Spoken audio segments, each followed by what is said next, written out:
The fluorescent lights inside the bank felt harsh and cold, casting an unforgiving glare on Logan Walker as he stood at the counter. His Marine Corps hat sat tilted slightly forward, shadowing the pain etched deeply into his face. In his trembling hand was a folder filled with papers, a desperate attempt to prove his worth to a system that had already decided against him. The bank manager, a stout man with a carefully neutral expression, sighed as he glanced back at Logan. "I'm sorry, Mr. Walker, but the numbers just don't work.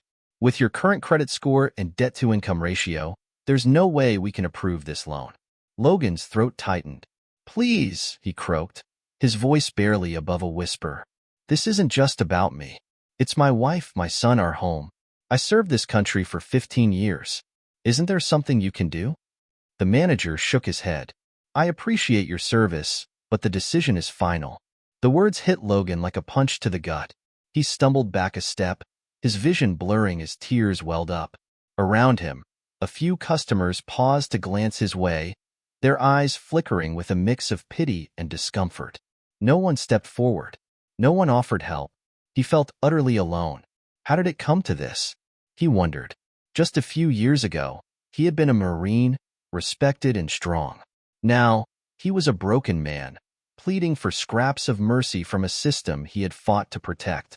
His knees felt weak, but he refused to let them buckle. Instead, he turned and began to walk toward the exit, his head hanging low. Behind him, the sound of the manager's voice faded into the background, replaced by the steady hum of the bank's machinery. Outside, the sun was shining brightly, a cruel contrast to the storm raging inside Logan's chest. He leaned against the cold glass of the bank's front door, pulling his phone from his pocket. His hand shook as he dialed Emily's number. When she answered, her voice was filled with cautious hope. Did they approve it? Logan choked on his words. "No," he finally managed, his voice breaking. "They said no." There was silence on the other end, then a soft sigh. "We'll figure it out," Emily said, though her voice lacked conviction. "We always do." Logan wanted to believe her, but the weight of his failure was too heavy. He ended the call and sank onto a nearby bench, his head in his hands. Across the street, a young woman sat in her car, scrolling through her phone. She had noticed the scene inside the bank and had recorded part of it on a whim. Now, watching the defeated Marine sitting alone on the bench, she felt a pang of guilt. "This isn't right," she thought. Without much thought, she opened a social media app and began typing, "This Marine just got turned away by a bank. He fought for us, but no one's fighting for him. We need to do better." She attached the video, hesitated for a moment, then hit post. Within minutes, her post began to gain traction. Comments poured in, ranging from outrage to heartfelt offers of help. Logan had no idea that his moment of despair was about to become the catalyst for a wave of unexpected change. Somewhere, far away, the wheels of fate had begun to turn, and a man named Elon Musk was about to take notice. What would you do if you were in Logan's shoes? Have you ever felt like the odds were stacked against you? Share your thoughts below. Logan sat motionless on the park bench, staring at the cracked concrete beneath his boots. He felt hollow, his pride crumbling under the weight of rejection. Memories from years ago flooded his mind. Moments when he felt invincible, serving his country with honor. How had it come to this? The sound of children playing in the nearby park filtered through the air, a stark contrast to the turmoil inside him. His son, Liam, used to play on swings just like those. But Logan had been too consumed by deployments and duty to share those moments. Now, even with time to spare, the financial strain threatened to take those joys away. Logan Walker wasn't always the man sitting defeated outside a bank. He had been a fearless Marine, someone his unit could always count on. He earned respect not only for his combat skills, but for his loyalty and compassion. During his second deployment to Afghanistan, he had pulled 2 injured soldiers from a burning vehicle, earning a Bronze Star for valor. The scars from that day weren't just physical. Logan had returned home with invisible wounds, post-traumatic stress disorder, PTSD, that haunted him long after the applause and handshakes faded. His nights were filled with restless sleep, and even the sound of fireworks could send him spiraling. Despite it all, Logan pushed forward, determined to provide a stable life for his family. Logan met Emily at a diner just outside Camp Pendleton. She was the kind of woman who could light up a room with her smile, and she believed in him even when he doubted himself. They married young, their love forged through years of sacrifice and perseverance. Liam, their son, was born shortly after Logan's final deployment.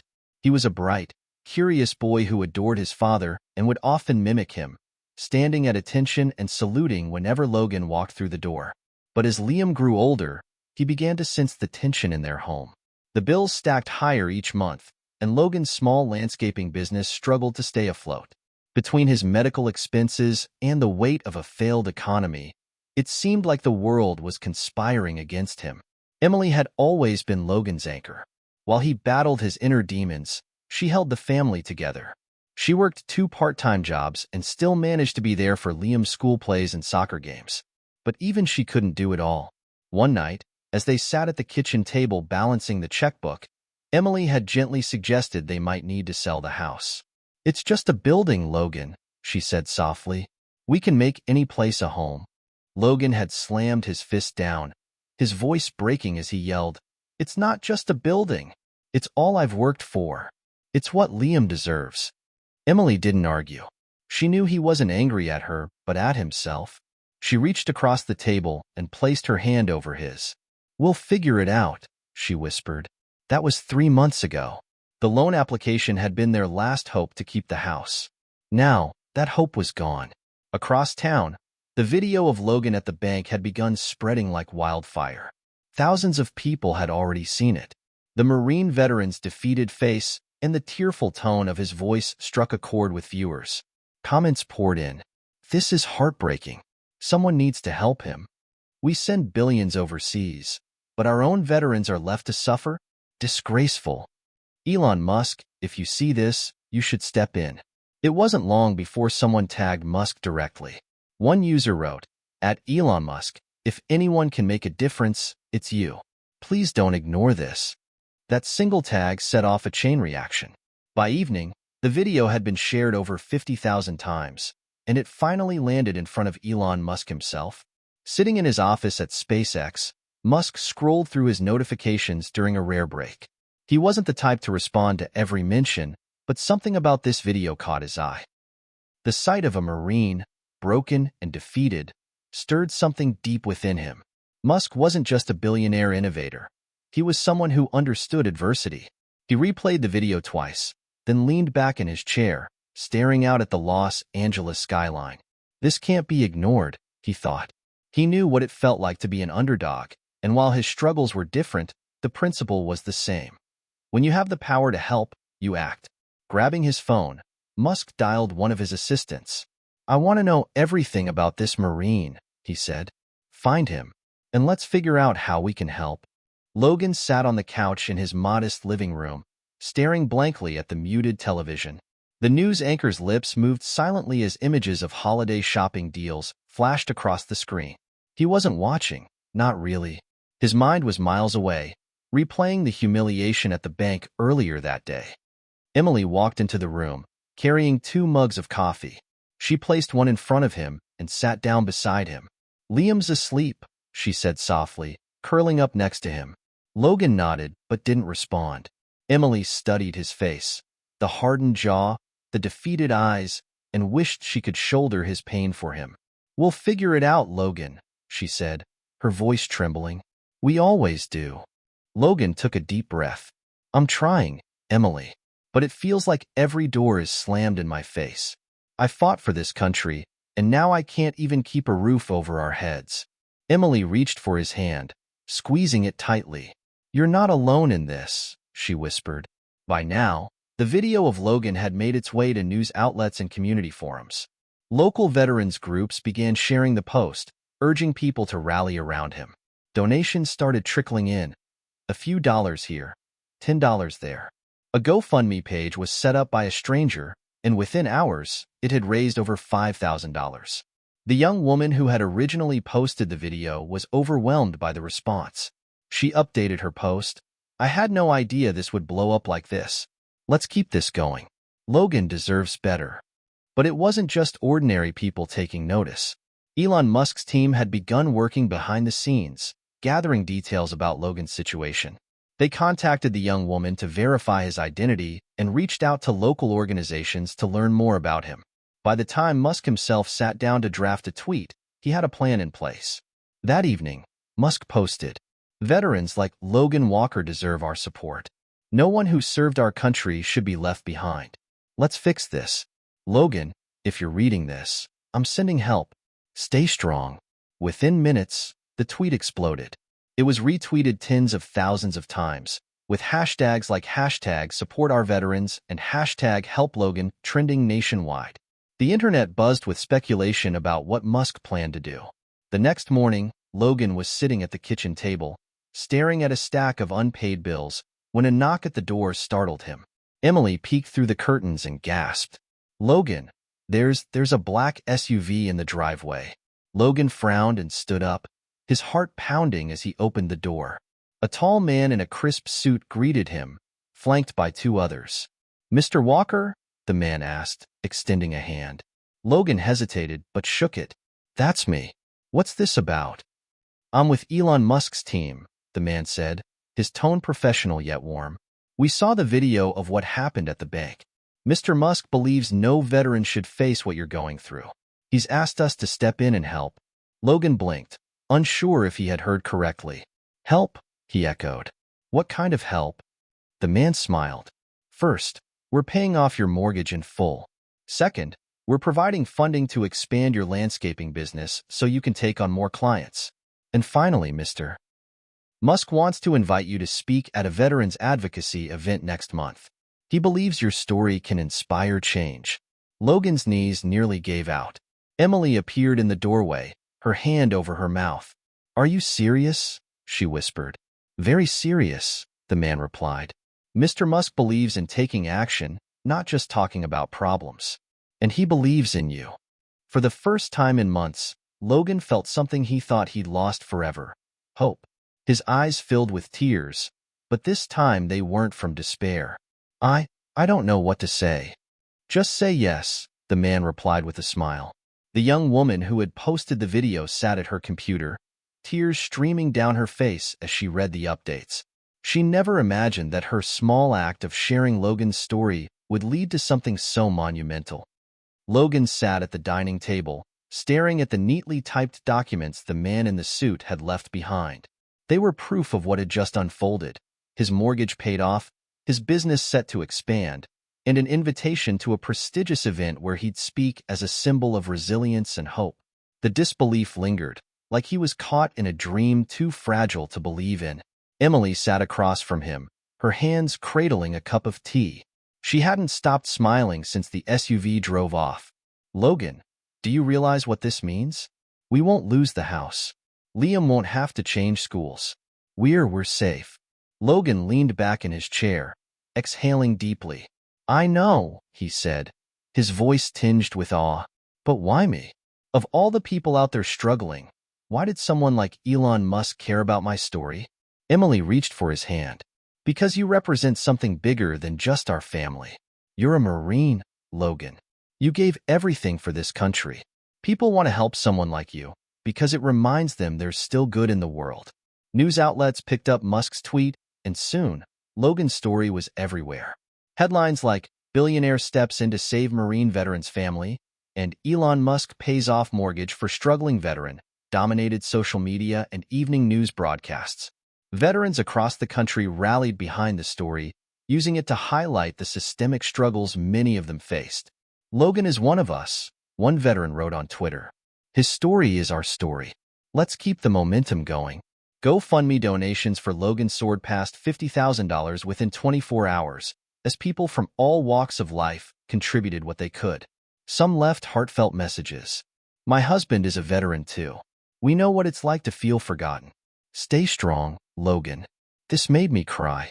No one who serves our country should have to go through this.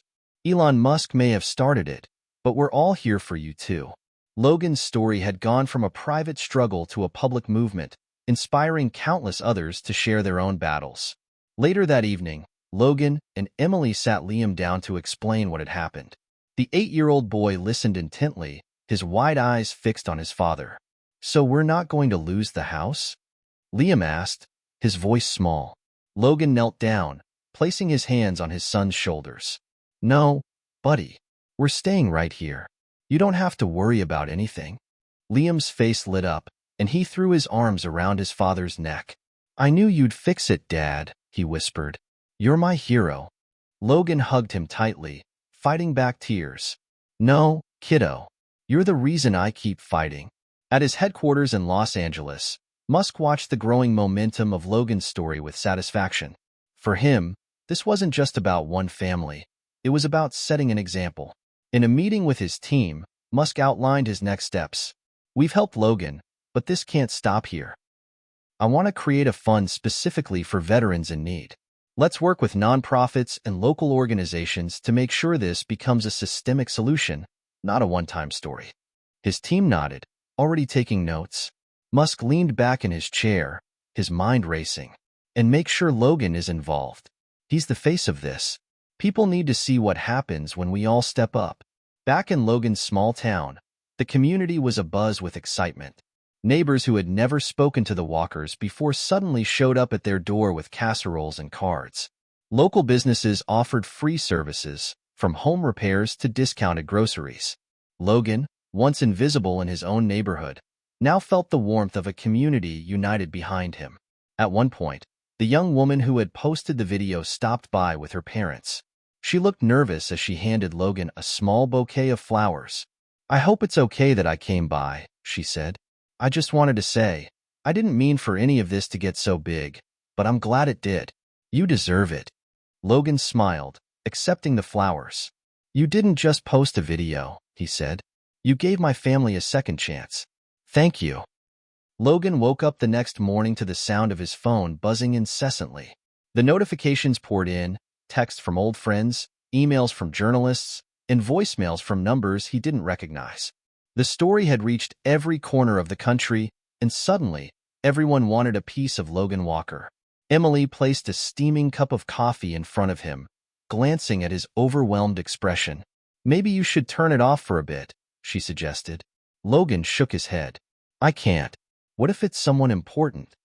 He scrolled through the messages, his face a mixture of awe and anxiety. "Look at this. There are people donating money, veterans sharing their stories, even local news asking for an interview." Emily sat down beside him, resting a hand on his arm. "You don't have to say yes to everything, Logan. It's okay to take a breath."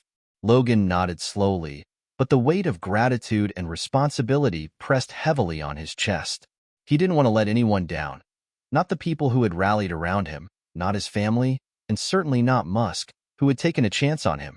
By midday, Logan found himself sitting in the small studio of the local news station, bright lights beaming down on him. The anchor, a polished woman in a crisp blazer, smiled warmly at him. "Logan, your story has captured the hearts of millions. How does it feel to know that so many people are rooting for you?" she asked. Logan hesitated, the unfamiliar spotlight making him feel vulnerable. "It's overwhelming," he admitted. "I'm grateful, of course. But it's also hard to believe this is all happening because of one bad day at the bank." The anchor nodded sympathetically. "You've become a symbol for veterans who feel left behind. What message would you like to share with them?" Logan thought for a moment before responding. "I want them to know they're not alone. I've learned that people care, even when it doesn't feel like it. And I hope this moment isn't just about me. It's about shining a light on all the struggles veterans face." While most of the responses to Logan's story were positive, not everyone was supportive. Online forums and social media buzzed with mixed opinions. "Why does Elon Musk only help one veteran? What about the rest of us?" one comment read. "This is just a publicity stunt for Musk," another argued. "Logan's lucky, but the system is still broken," someone else chimed in.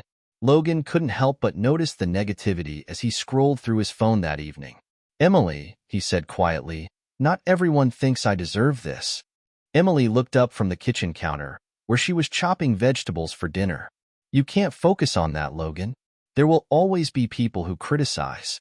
But think about the lives you're touching, the veterans who see hope because of you." Logan nodded, but the doubt lingered. Was he truly deserving of this incredible opportunity, Or was he just in the right place at the right time? That night, Logan received an unexpected call from a blocked number. He hesitated before answering. Hello? Logan, it's Elon. Logan's heart skipped a beat. Mr. Musk? Call me Elon, the voice on the other end said, his tone casual yet commanding. I wanted to check in and see how you're holding up. I know this kind of attention can be a lot to handle. Logan swallowed hard. It's a lot, sir. I'm grateful, but I don't know if I'm the right person for all of this. You're exactly the right person, Elon replied firmly. Your story is authentic. That's what people connect with. Don't worry about the critics. They're always loud, but they're not the majority. Logan exhaled, the billionaire's words easing some of his self-doubt. Thank you, Elon. I don't know how to repay you for everything you've done. Just keep moving forward, Elon said. And when you're ready, I'd like you to join me at that veterans event next month. You've got a powerful voice, Logan. Use it. After the call, Logan joined Emily and Liam at the dinner table. For the first time in weeks, he felt a sense of calm. As they laughed and talked over their meal, Logan realized that no matter what challenges lay ahead, his family was his anchor. Liam looked up at his father with wide, curious eyes. Dad, are you going to be on TV again? Logan chuckled. Maybe. But no matter what happens, I'll always make time for you, okay? Liam grinned, satisfied with the answer. As Logan adjusted to his new reality, he noticed a subtle shift in the way people around him treated him. Strangers stopped him in the grocery store, thanking him for his service and offering kind words about his story. But not all the attention was positive. Some neighbors avoided him, their smiles strained, as if they didn't know how to process his sudden rise to fame. At the local diner where Logan and his family often ate, the waitress who always knew his order by heart seemed distant. She placed his coffee on the table without making eye contact. Everything okay, Laura? Logan asked, noticing her unease. She hesitated, then sighed. It's nothing, Logan. I guess it's hard for some of us to understand why all this happened to you. There are a lot of people in this town who've struggled just as much, if not more. Logan's heart sank. He didn't know how to respond. Word of Logan's newfound fortune sparked quiet resentment among certain members of the community. At the local hardware store, a group of older men gathered by the counter, discussing the latest news. I'm happy for Logan, one man said, but why does he get all this help while the rest of us are still trying to make ends meet? Another nodded in agreement. I've been running this store for 30 years, and I've never had a billionaire show up to pay my bills. Feels like the world only notices you if you're on the brink of losing everything. The conversation mirrored an undercurrent of frustration that Logan was beginning to sense. While many people celebrated his good fortune, others couldn't help but question why it hadn't been them. That evening, Logan sat on the porch with Emily, the weight of the day pressing heavily on him. The setting sun bathed their yard in a golden glow, but Logan couldn't shake the feeling of unease. Emily, I feel like I'm walking on a tightrope, he admitted. There's so much support, but there's also tension. Some people think I don't deserve this. Emily wrapped a blanket around her shoulders and leaned against him. Logan, you can't control how everyone feels. All you can do is stay true to who you are. Remember why this all started. Because you were willing to fight for us, no matter what. Her words gave him some comfort, but the doubts lingered. Was he doing enough to pay forward the kindness he had received? The next day, Logan decided to confront his feelings head-on. He reached out to a local veterans organization that had helped him in the past and offered to volunteer. At the organization's small office, Logan met with Mike, a fellow Marine who had transitioned into advocacy work. Logan, it's good to see you, Mike said, shaking his hand firmly. You've been busy these past few weeks. Logan nodded. I have, but I want to do more. I've been given this incredible opportunity, and I don't want it to stop with me. How can I help? Mike leaned back in his chair, studying Logan. We've got a mentorship program for younger veterans who are struggling to adjust to civilian life. You'd be a great fit for that. Sharing your story could really inspire them. Logan agreed without hesitation. For the first time in days, he felt like he was channeling the attention he had received into something meaningful. Later that week, Logan attended a town hall meeting where the community gathered to discuss local issues. When Logan walked in, the room fell silent. All eyes turned to him, and he could feel the weight of their expectations. As the discussion unfolded, one man stood up and addressed Logan directly. "I don't mean any disrespect," he began.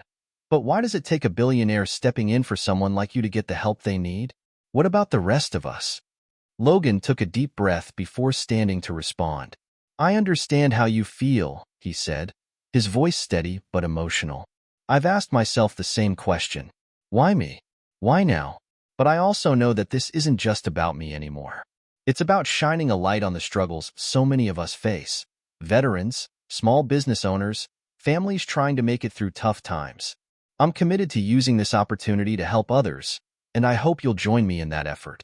His words were met with a mix of applause and murmurs, but Logan felt a sense of relief. He wasn't hiding from the criticism. He was confronting it head-on. By the end of the week, Logan began to see small signs of change. The waitress at the diner offered him a genuine smile, and a few of the men from the hardware store stopped by his house to chat. It wasn't perfect, but it was a start. Logan realized that building bridges would take time, but he was willing to put in the effort. After all, the attention he had received wasn't just a gift, it was a responsibility. Logan arrived early at the Veterans Center, where he had agreed to mentor younger veterans. The building, though modest, was alive with energy. Men and women of varying ages filled the room, sharing stories over coffee or sitting in quiet reflection. Mike greeted Logan at the door. "Glad you could make it. We've got a small group waiting for you. Just be yourself. They'll appreciate that more than anything." Logan followed Mike to a smaller room where 5 young veterans sat in a circle. They looked up as he entered, their expressions ranging from curiosity to skepticism. "Everyone, this is Logan Walker," Mike said, introducing him. "You've probably heard his story, but today, he's here as one of us, not the guy on TV." Logan took a seat, the chair creaking slightly under his weight. He looked around the room, meeting each person's gaze. "I'm not here to give a speech," Logan began. "I'm here because I know what it feels like to come back home and wonder where you fit in. I've been there. And honestly, some days, I still feel like I'm figuring it out." A young man with a Marine Corps tattoo on his forearm spoke up. "You had Elon Musk step in for you. That's not exactly something most of us can count on." Logan nodded, appreciating the honesty. "You're right. What happened to me was unexpected. But before that day, I was just like you. Struggling, frustrated, and feeling invisible. What I want to share isn't about Musk or the media. It's about finding purpose again, even when it feels impossible." His vulnerability seemed to soften the group, and slowly, they began to open up. One by one, the veterans shared their experiences. A former Army medic named Sarah spoke about the challenges of finding a job that valued her skills. A Navy veteran named Kevin admitted he was battling depression and felt ashamed to ask for help. Logan listened intently, his heart heavy with their stories. He shared bits of his own journey, the sleepless nights, the financial strain, the moments he had questioned his worth. "We've all faced battles, on and off the field," Logan said. "But sitting here, I see strength. You're here, opening up, even when it's hard. That's courage." By the end of the session, the atmosphere in the room had shifted. The veterans who had initially seemed guarded now lingered, chatting with Logan and each other. As the group dispersed, Sarah approached Logan. "Thanks for being real with us. Sometimes it feels like no one's listening, but you listened. That means a lot." Logan smiled. "We've got to look out for each other. If you ever need to talk, I'm here." Later that evening, Logan returned home to find a letter waiting for him. The handwriting was unfamiliar, and the return address was from another state. Curious, he opened it. Inside was a single sheet of paper with a simple but powerful message.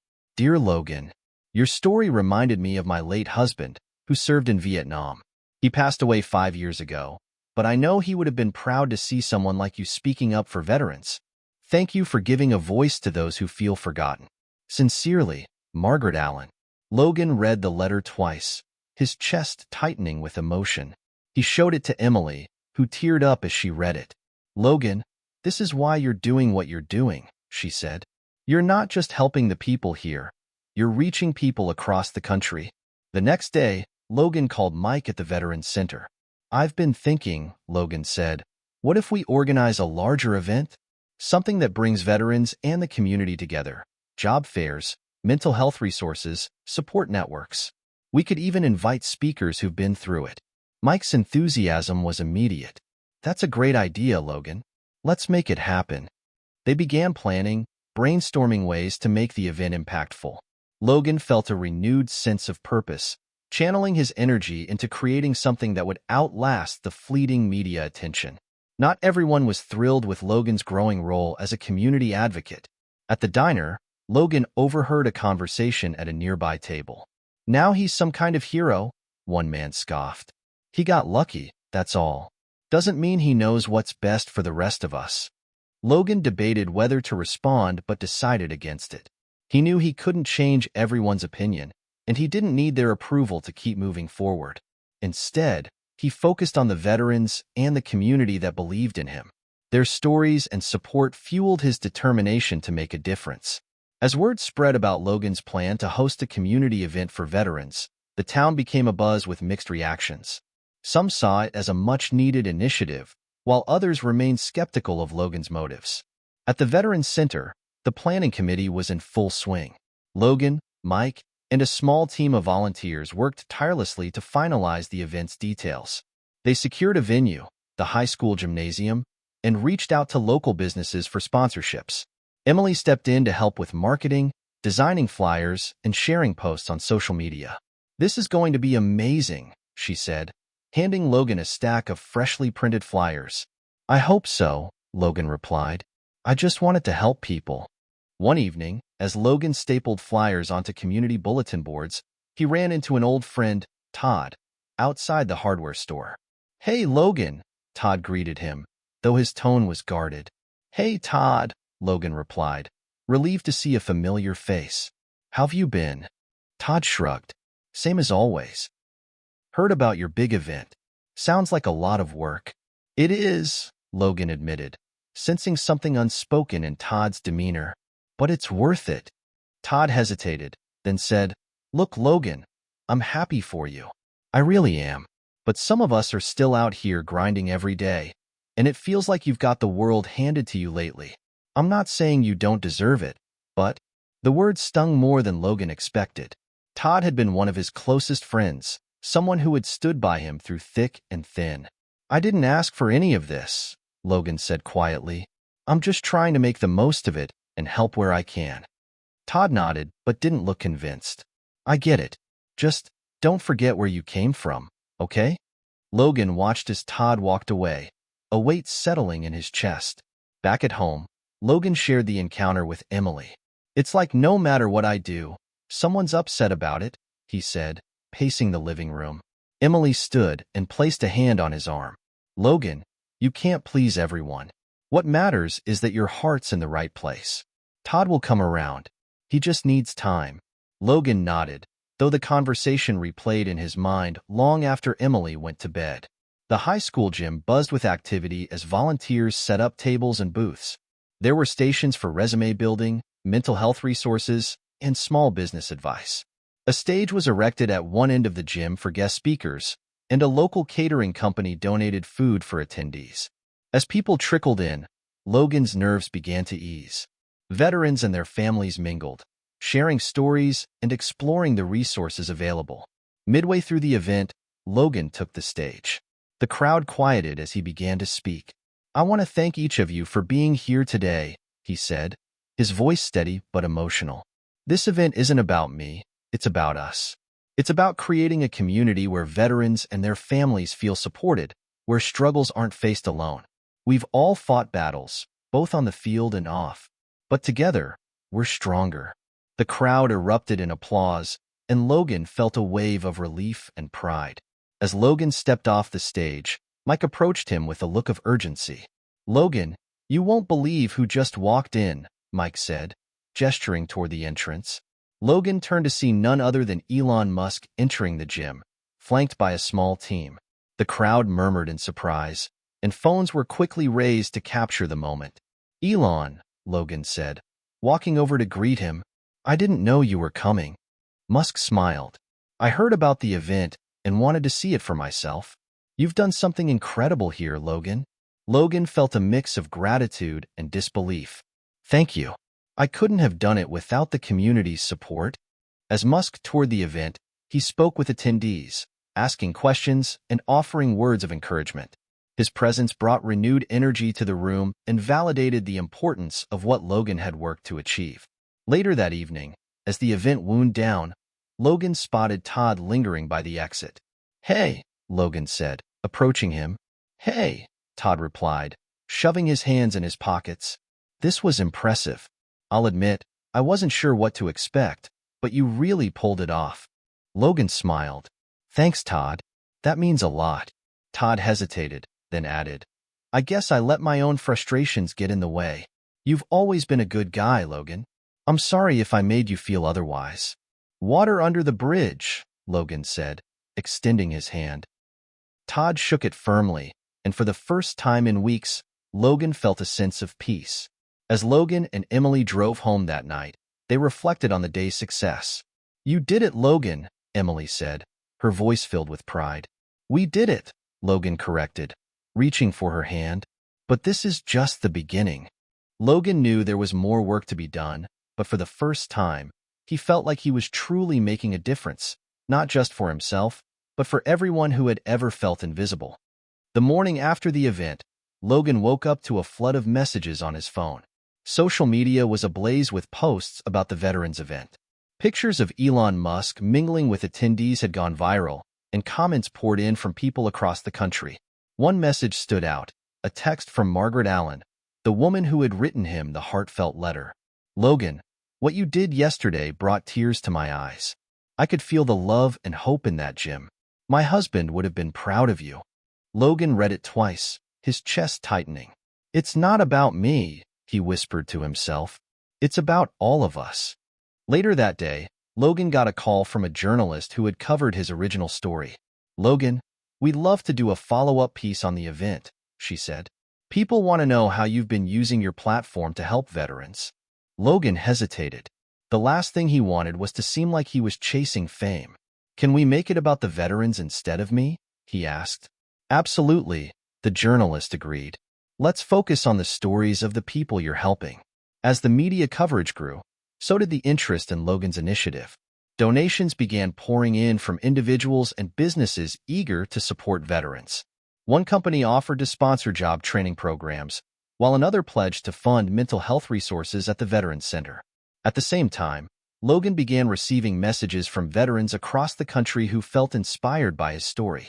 Some wanted advice, while others just wanted someone to listen. Logan started spending his evenings answering as many messages as he could. He knew he couldn't solve everyone's problems, but he could offer encouragement and remind them they weren't alone.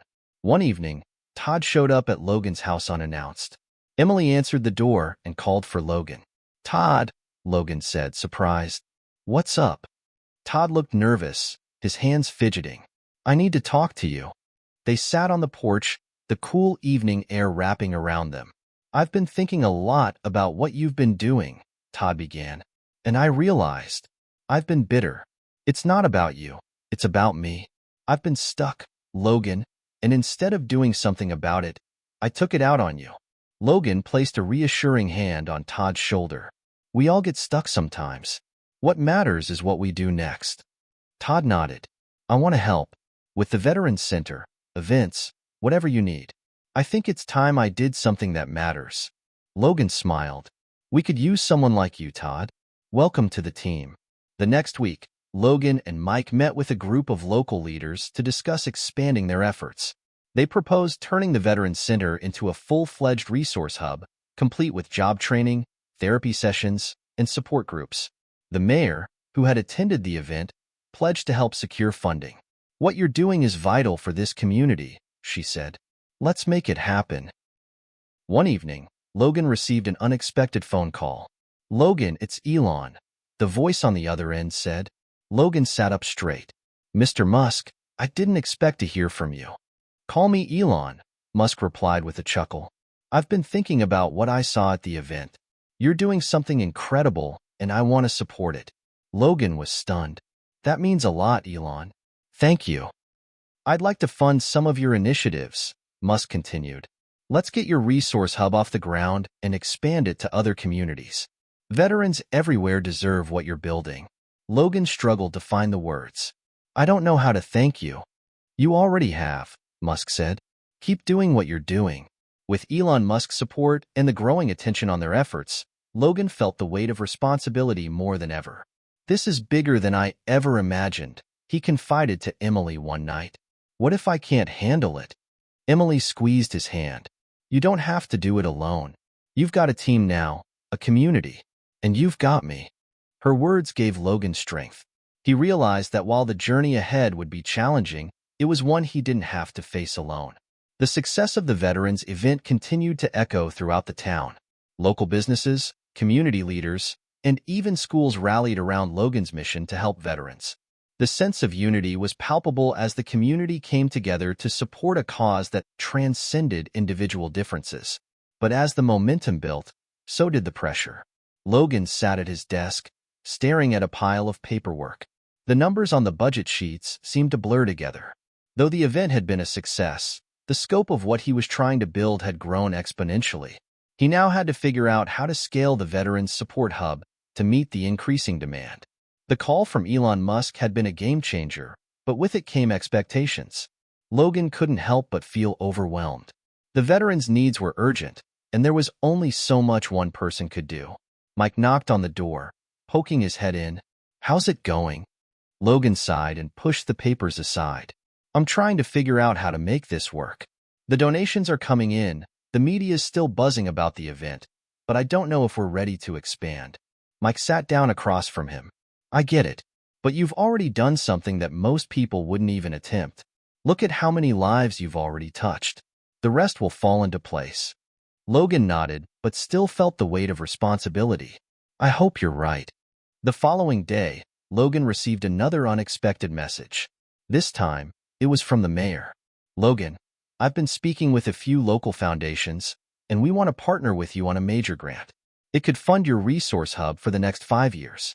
We believe in what you're doing. Logan's heart raced. This could be the breakthrough he needed to take the hub to the next level. He immediately arranged a meeting with the mayor to discuss the details.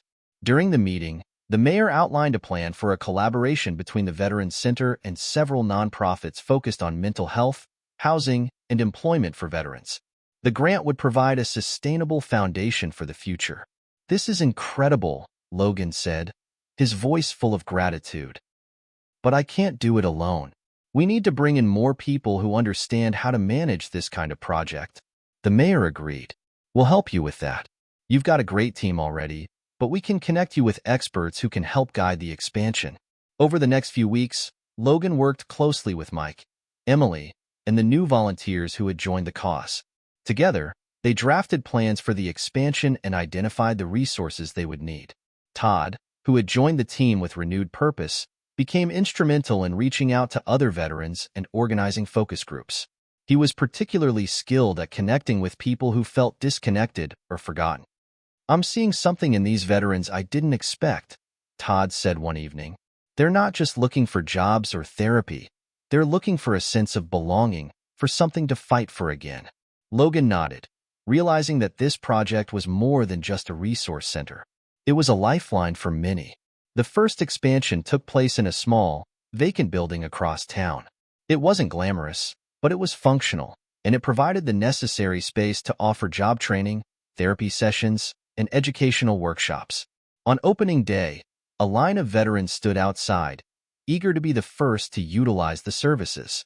Logan greeted each one personally, shaking their hands and thanking them for their service. Inside, the facility was buzzing with activity. Volunteers helped veterans sign up for programs, while others guided them to different sections of the center. Logan could see the impact this was having. The veterans weren't just getting resources, they were getting hope. Later that day, as the center quieted down, Logan sat with an older veteran named Jerry.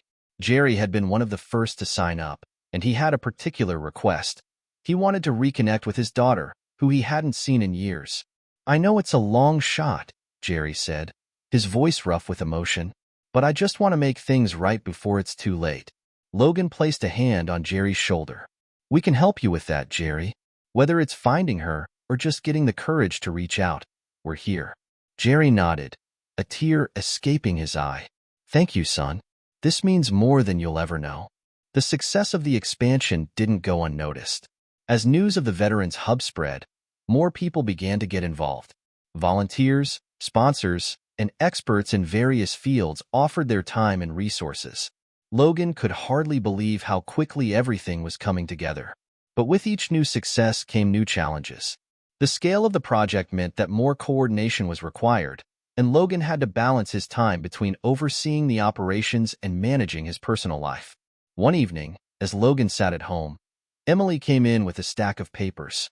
"I've been thinking," she said, sitting down beside him. "What if we brought in some veterans who have gone through the program to help with the management? They'll know what it's like and can help others in a way that no one else can." Logan smiled, proud of Emily's insight. "I think that's a great idea. Let's put it into action." As the Veterans Center continued to grow, so did its impact. Logan felt a sense of fulfillment he had never known before. He had started this journey with the desire to make a difference, but now it was clear. He had sparked something much bigger than himself. With Elon Musk's continued support, the expansion of the hub into other cities was already in the works. Logan's dream was becoming a reality on a national scale, but at that moment, he focused on the veterans right in front of him. Their stories, struggles, and triumphs were what mattered most. And with each passing day, Logan knew he had found his purpose. Logan's vision for the Veterans Resource Center had now grown into something much larger than he'd anticipated. The opening of the first expansion had been a huge success, but the true scope of the task ahead became apparent as the demand for services continued to rise. Every day, more veterans showed up, seeking help, support, and guidance. They came from all walks of life, each carrying their own stories and struggles. As the center became more active, word spread quickly. Veterans, who had once felt isolated, began telling their friends and family members about the services available. In turn, those individuals shared the news with others in their networks. The ripple effect was undeniable. Mike and Todd worked tirelessly to spread the word about the expanded services, attending local veterans meetings, speaking at community events, and even visiting nearby towns. The response was overwhelming. Within a matter of weeks, the center had gained a reputation not only for its practical support but for its genuine care and commitment to veterans. One afternoon, as Logan walked through the center, he noticed a group of veterans gathered around a table. They were laughing, sharing stories, and supporting each other in a way he hadn't expected. For the first time, he saw the full potential of what they were building, not just a resource hub, but a community. As the center continued to grow, Elon Musk called again. Logan hadn't heard from him in a while, so the phone call caught him by surprise. "Logan, I've been keeping up with the progress," Musk said. "It's incredible. I want to take this to the next level. How can I help?" Logan's mind raced as he realized the potential of this conversation. "We're expanding into other cities, but we're at a crossroads. We need infrastructure, staff, training programs, and partnerships with businesses to provide job opportunities." Musk paused for a moment. "Leave it to me. I can connect you with the right people. I know several companies that would be willing to partner, but more importantly, I want to help fund a nationwide initiative to support veterans like you're doing now." Logan felt a rush of emotion. His project had just taken another huge leap forward. "Elon, I can't thank you enough." "You don't have to," Musk replied. "Just keep doing the work." One of the most rewarding changes Logan had made to the center was the implementation of veteran-run programs. He recognized that veterans could not only benefit from the services, but also play a pivotal role in delivering them. Veterans who had successfully transitioned into civilian life were given the opportunity to mentor others, offering advice, sharing their experiences, and running support groups. Logan saw firsthand how powerful this initiative was. One afternoon, Jerry, one of the veterans Logan had worked with early on, led a group session. It wasn't just a basic therapy group. It was a safe space where veterans could talk about their struggles without judgment. Jerry's calm, empathetic demeanor made everyone feel heard. "You know," Jerry said as he spoke to the group, "I wasn't sure I was going to make it, but when I came here, I realized I wasn't alone. That's something I want to pass on to all of you. You're never alone." Logan watched from a distance, feeling a sense of pride he hadn't expected. Jerry wasn't just helping others.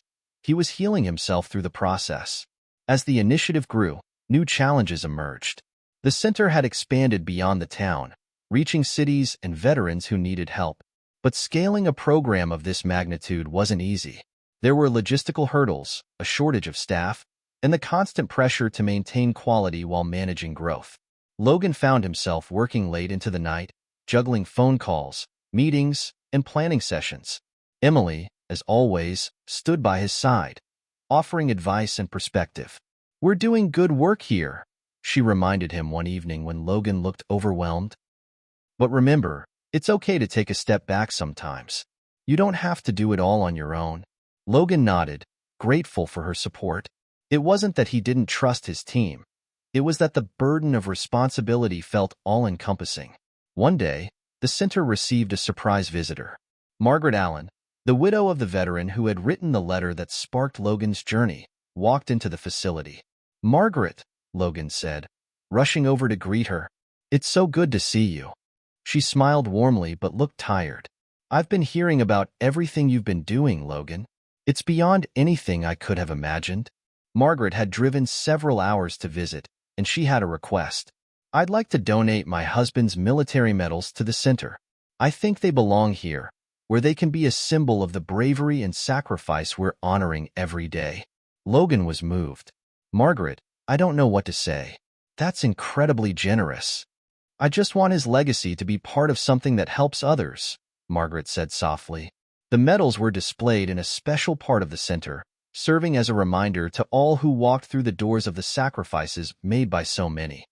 With Elon Musk's backing and the overwhelming community support, Logan's Veterans Resource Hub was beginning to take shape on a national level. The first few satellite locations were opening in nearby cities, and Logan's team had hired additional staff to manage the growing operation. But despite the progress, Logan knew the true success of the initiative wasn't just in its expansion. It was in the lives that were being changed. He spent less time in the office these days, choosing instead to visit the different centers, meeting with veterans, and hearing their stories. At one of the new locations in another city, Logan met a former soldier named Carter who had been struggling to adapt after returning home. He had a family but had distanced himself emotionally from them due to his trauma. "I don't know where to start," Carter admitted as he spoke to Logan. Logan placed a hand on Carter's shoulder. "You've already made the hardest step. You're here. Now, let's work together to rebuild." As Logan sat in the office late one evening, looking out at the quiet streets, he felt a deep sense of accomplishment. This journey had started with a simple moment, a mistake made by a bank, and it had transformed into a nationwide movement. He had faced challenges, felt overwhelmed, and doubted himself at times. But he had also learned invaluable lessons. The ripple effect of kindness and action had only just begun, and as he looked ahead, he knew that the story wasn't over. It was just beginning. As Logan settled into his routine with the growing Veterans Resource Centers, everything seemed to be falling into place. The momentum was strong, and it seemed like the next step was inevitable, expansion. But, as is often the case with dreams that are too big to ignore, obstacles arose when least expected. The excitement over the center's success was palpable in the community, but it didn't take long for the first real setback to emerge. While the Veterans Resource Centers were flourishing, they were quickly attracting attention, some positive, but also some negative. An influential local politician, Senator Brian Matthews, who had initially supported the initiative in its early days, began voicing concerns about the resources allocated to veterans. His focus wasn't on the veterans themselves, but on the financial implications of the center's success. Matthews claimed that the funding coming in from private donors like Elon Musk, while generous, was creating an imbalance in local budgets and prioritizing veterans over other struggling communities. "We need to look at the bigger picture," Matthews argued during a press conference. "While veterans deserve our respect and support, we must not allow one cause to dominate at the expense of others in our society. There are other underfunded programs out there, such as homeless shelters, mental health services, and public education, that also need our attention." Logan read the press statement with disbelief. It felt like a slap in the face. Just a few months ago, Matthews had been a vocal advocate for veterans' rights, Yet now it seemed as if his stance had completely shifted. This new challenge threatened everything Logan had worked so hard to build. The timing couldn't have been worse. The Veterans Center had just launched an aggressive outreach program aimed at expanding to more cities, and many local leaders were on board, ready to offer support. But now, the political narrative was shifting in the wrong direction. Logan knew that if Matthews gained enough support, it could jeopardize the funding that had been promised for the nationwide expansion. "Logan, you can't let this get to you," Emily said when she saw his frustration. "You've built something real here, and one politician's opinion shouldn't dictate the path forward." But Logan couldn't shake the sense of helplessness. He had worked so hard to gather momentum for the veterans' cause, and now it felt like it was all being threatened by a few misleading headlines. There were powerful people who felt that veterans were being treated with special privilege, and the backlash was growing. As Logan tried to focus on the logistics of running the center, Matthews's words haunted him. The media picked up the story, and soon, social media was ablaze with arguments. Some veterans expressed their frustration on online forums and in the comment sections of news articles, feeling that they were once again being used as political pawns.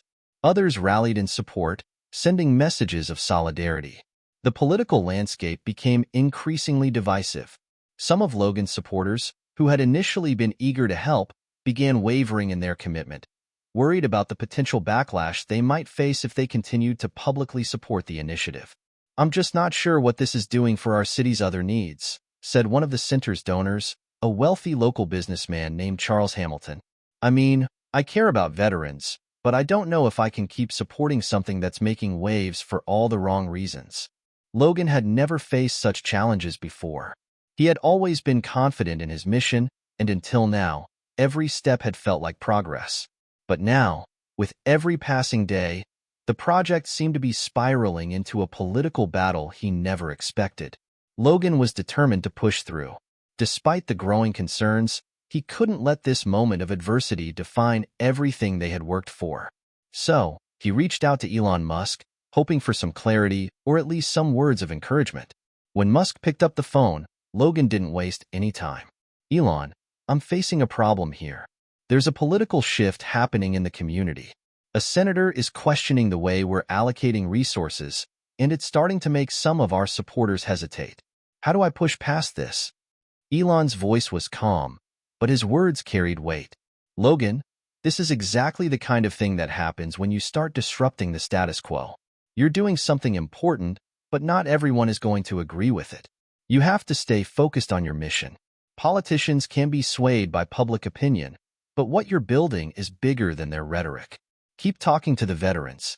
Keep showing up in those communities. The people who matter will see through the noise." Logan felt a sense of relief wash over him. Musk's words reminded him of why he started this in the first place. This was about more than just politics or media headlines. This was about the veterans who needed a place to heal, connect, and grow. "Thanks, Elon. I needed to hear that." The next day, Logan visited the center, where he spoke to several veterans who had benefited from the services. Their stories grounded him in reality and reminded him of the center's true purpose. Jerry, the veteran who had been running support groups, was one of the first to greet him. "Logan, I heard about the political stuff going on. Don't let it get to you. You're doing the right thing. We've seen the impact, and that's what matters. They can't take that away." Another veteran, Mike, added, "When I came here, I was at my lowest. The center gave me a chance to get back on my feet. I'm not worried about what they say. I know what this place has done for me." Logan felt an overwhelming sense of pride as he listened to their words. This was the heart of the project, the lives being changed every day. The politicians might change their tune, the media might stir the pot, but none of that would stop what was happening here. With renewed determination, Logan reached out to local media outlets, scheduling interviews and opportunities to directly address the public. This was his chance to counter the negative press and provide a clear, honest explanation of why this initiative was so vital. "I'm not asking for handouts," Logan said in a televised interview. "I'm asking for understanding. Veterans are not asking for special treatment. They are asking for a fair chance to live their lives with dignity. The work we're doing here isn't just helping them. It's helping our community as a whole." The response from the public was overwhelmingly positive. Letters poured in from veterans and their families, offering support and gratitude. Logan's message was clear. This was not a political game. It was a matter of life and death for many who had served the country. With public opinion beginning to shift back in his favor, Logan felt a sense of hope. The media had started to portray the Veterans Resource Centers in a more positive light, thanks to his direct efforts to clarify the center's mission. Yet, despite the tide turning, there was still one final obstacle looming on the horizon. An obstacle that would challenge not only the center's future but Logan's own personal resolve. One chilly afternoon, as Logan was pacing around the center preparing for an upcoming board meeting, the door swung open with a firm knock. Standing in the doorway was a face Logan had never expected to see. Senator Brian Matthews. Logan froze, unsure of how to react. Matthews had been one of the most vocal critics of the center just weeks ago. Yet here he was, standing in front of him. Was this a trap? Or was there a glimmer of hope that the senator had changed his mind? Logan, Matthews said with a forced smile, stepping inside, I know this is a bit unexpected. I wanted to speak with you directly. Despite his initial hesitation, Logan nodded and gestured for the senator to sit.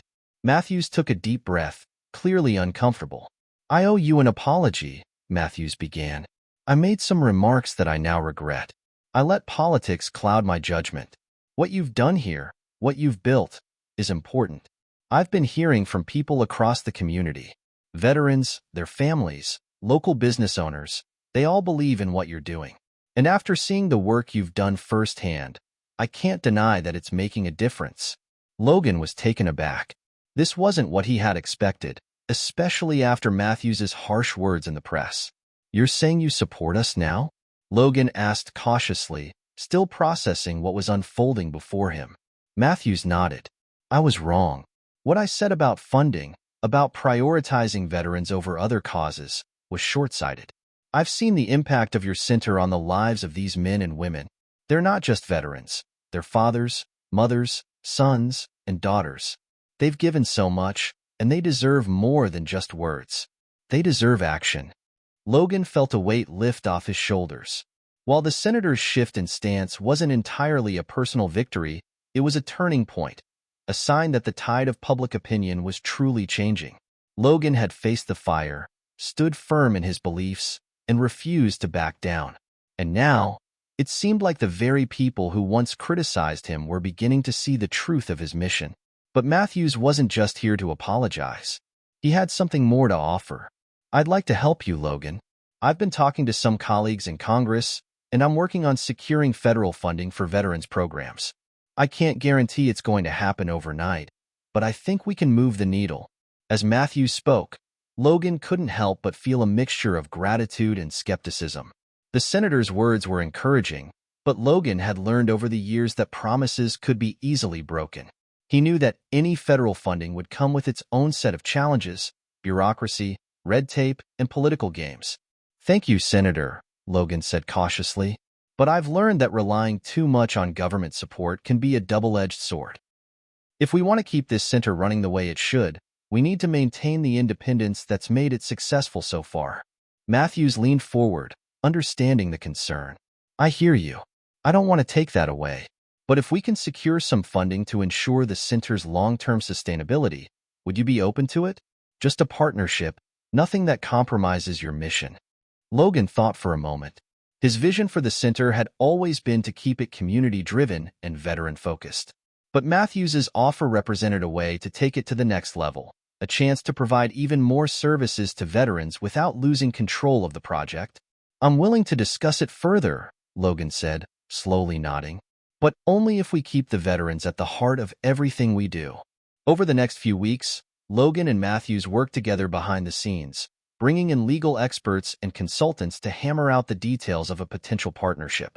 The senator wasn't just offering vague promises. He was using his political clout to secure a seat at the table for the center.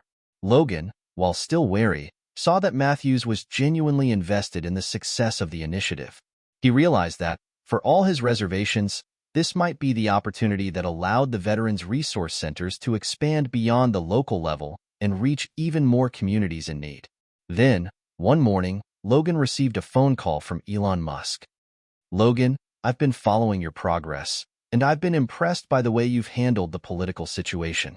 I think it's time to take this to the next level," Elon said. "I've been in talks with some of my contacts in Silicon Valley, and we're ready to partner up with the center to provide the tech resources and innovation that could revolutionize the way veterans receive services." Elon's words sent a thrill through Logan. This wasn't just about providing veterans with traditional services anymore. The partnership with Silicon Valley could mean integrating cutting-edge technology to enhance the support available, from virtual therapy sessions to job training programs. "Thank you, Elon. This is exactly what we need to take things further," Logan said, his mind racing with the possibilities. With Matthews's political backing and Elon's innovative partnership, Logan finally felt that everything was aligning. The Veterans Resource Centers were on the brink of a major expansion, one that would provide even more support to veterans across the country. But Logan knew that this was just the beginning. The challenges wouldn't stop here. There would always be obstacles, critics, and setbacks to navigate. But Logan had learned one invaluable lesson. No matter what, he could count on the veterans, the community, and the people who truly believed in the mission. And that was more than enough to keep pushing forward. With the political landscape shifting and partnerships with powerful figures like Elon Musk on the horizon, Logan found himself at a crossroads. The future of the Veterans Resource Centers had never seemed so promising, yet doubt lingered. Could he trust the promises of those who had once opposed him? Was he willing to let go of some control for the sake of a greater cause? These questions weighed heavily on Logan as he prepared for a critical meeting.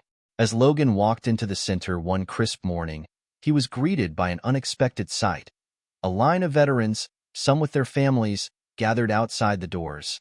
The anticipation in the air was palpable. They had come not only to receive support, but also to show their appreciation for the progress Logan had made. This was a milestone moment, the first public acknowledgement of the center's efforts. But just as Logan began to feel a sense of pride, a familiar voice interrupted his thoughts. "Logan, we need to talk," said Rachel, one of the board members who had been with him since the beginning. Her expression was tense, her brow furrowed. "It's about Matthews." Rachel wasted no time getting to the point. "I've been getting calls. There are rumors about his intentions. Some people think this is all a political maneuver. He's trying to use the center as a stepping stone for his re-election campaign. And I'm hearing whispers that he's not as invested in the center as he claims to be." Logan felt a pang of discomfort. He had trusted Matthews, believing that the senator's apology and his commitment to veterans were genuine. But Rachel's words planted a seed of doubt. Was Matthews's sudden support merely a way to secure votes for himself? "I'm not saying you shouldn't work with him," Rachel continued, "but you need to be careful. Politics is a dirty game, and if we're not careful, we could end up as pawns in someone else's agenda." Logan stood in silence for a moment, processing Rachel's warning. The last thing he wanted was for the veterans to be caught in the middle of a political game. But with Matthews's backing, could he afford to risk losing this opportunity? That night, Logan sat alone in his office, the weight of the decision pressing on him. The phone rang a few times, but he ignored it. His mind too occupied to focus on anything else. His thoughts drifted back to the early days of the center. The sacrifices, the struggles, the unwavering dedication to the veterans who had trusted him with their futures. The support had always been about them, not about politics or power. That was the core of what he had built. But now, as the stakes grew higher, the lines between the two worlds were blurring. Could Logan balance his commitment to veterans with the growing pressure from politicians, business leaders, and donors? Just as Logan was beginning to feel overwhelmed, his phone buzzed. It was a message from Elon Musk. He opened it without hesitation. "Logan, I need to speak with you urgently. It's about the next steps for the center. Meet me tomorrow at the launch event. I'll explain everything." A surge of uncertainty coursed through Logan's veins. What could Elon possibly need to explain? Had things taken a turn? Was Elon having second thoughts about his involvement? The next day, Logan arrived early at the event hall, a large venue filled with people from all walks of life: veterans, politicians, business leaders, and journalists. The atmosphere was charged with excitement, but beneath it, there was an undeniable tension. Logan was greeted by Elon Musk, who appeared unusually serious. "Logan, I'm glad you could make it," Elon said, his tone more somber than usual. "There's something I need to discuss. I've been talking to some investors, and we're ready to move forward with the tech integration for the center. But there's a complication. We need to make some changes to the original plan, and some of it involves working with the government. I want to be transparent about what's coming." Logan nodded, trying to stay calm. "What kind of changes are we talking about?" Elon took a deep breath before responding. "I've secured funding from several tech companies, but they want to see more government involvement to ensure long-term stability. They're willing to back us, but they need a certain degree of control over the direction of the center. They want to make sure we're not only serving veterans but also integrating cutting-edge tech into the equation, which means a bit of a shift in priorities." Logan's heart sank. He had feared something like this was coming. The tech companies weren't just interested in veterans. They wanted to profit from the project. This wasn't just about giving veterans what they needed. It was about what the investors wanted. "Are you saying we have to compromise the mission of the center?" Logan asked, his voice tight with frustration. Elon hesitated, then spoke carefully. "Not entirely. The veterans will still be at the heart of what we do. But we have to adapt. The world is changing, and the way we provide services has to evolve with it. We can't stay stagnant, Logan. We need to think bigger." Logan stood there, grappling with the implications of Elon's words. Was it worth compromising his vision to take the center to the next level? Was it even possible to hold on to the core values of the project while embracing the tech-driven future that Elon was envisioning? Before he could respond, Elon placed a hand on his shoulder. "Look, Logan, I wouldn't be pushing for this if I didn't believe in you. I know this is a lot to take in, but I trust you to make the right call." The weight of the decision hung over Logan like a storm cloud. He had come so far in building something meaningful, something that had the potential to change the lives of thousands of veterans. But now, with Elon Musk's proposal and the looming influence of tech investors, Logan was faced with the question of whether to preserve his vision or to pivot in response to new opportunities. The days following Elon's revelation were a blur of phone calls, meetings, and late-night discussions. Logan couldn't shake the feeling that everything he had worked for was now hanging by a thread. He needed to talk to someone who had been with him from the very beginning, someone who understood what was at stake. Rachel was in her office when Logan arrived, her face tired but resolute. She looked up as he entered, and without saying a word, she motioned for him to sit. Logan exhaled, dropping heavily into the chair across from her. "I'm in over my head, Rachel," Logan admitted, running a hand through his hair. "Elon's offer is incredible, but it feels like we're losing sight of what made this center special in the first place. I've spent years building a place that puts veterans first, and now it feels like it's all about tech, profits, and government control." Rachel nodded slowly, her eyes softening with understanding. "You're right to be cautious. We've always worked from the ground up, built on trust and community. But you're also facing something bigger now. The world is changing, Logan. This isn't just about a building or a program anymore. It's about a movement. And movements evolve." Logan leaned back in his chair, his mind racing. "I know that, but at what cost? We're talking about shifting the entire focus. The veterans could end up being secondary to the technology. How will they feel if they sense we're more interested in innovation than in their well-being?" Rachel's gaze hardened, her usual pragmatism coming through. "That's the risk you face with any growth. But you've always had the right intentions, Logan. And as long as you keep them at the heart of this, I believe you can make this work. Maybe the tech is the tool we need to serve them better, not the other way around." Logan sighed deeply. He knew she was right.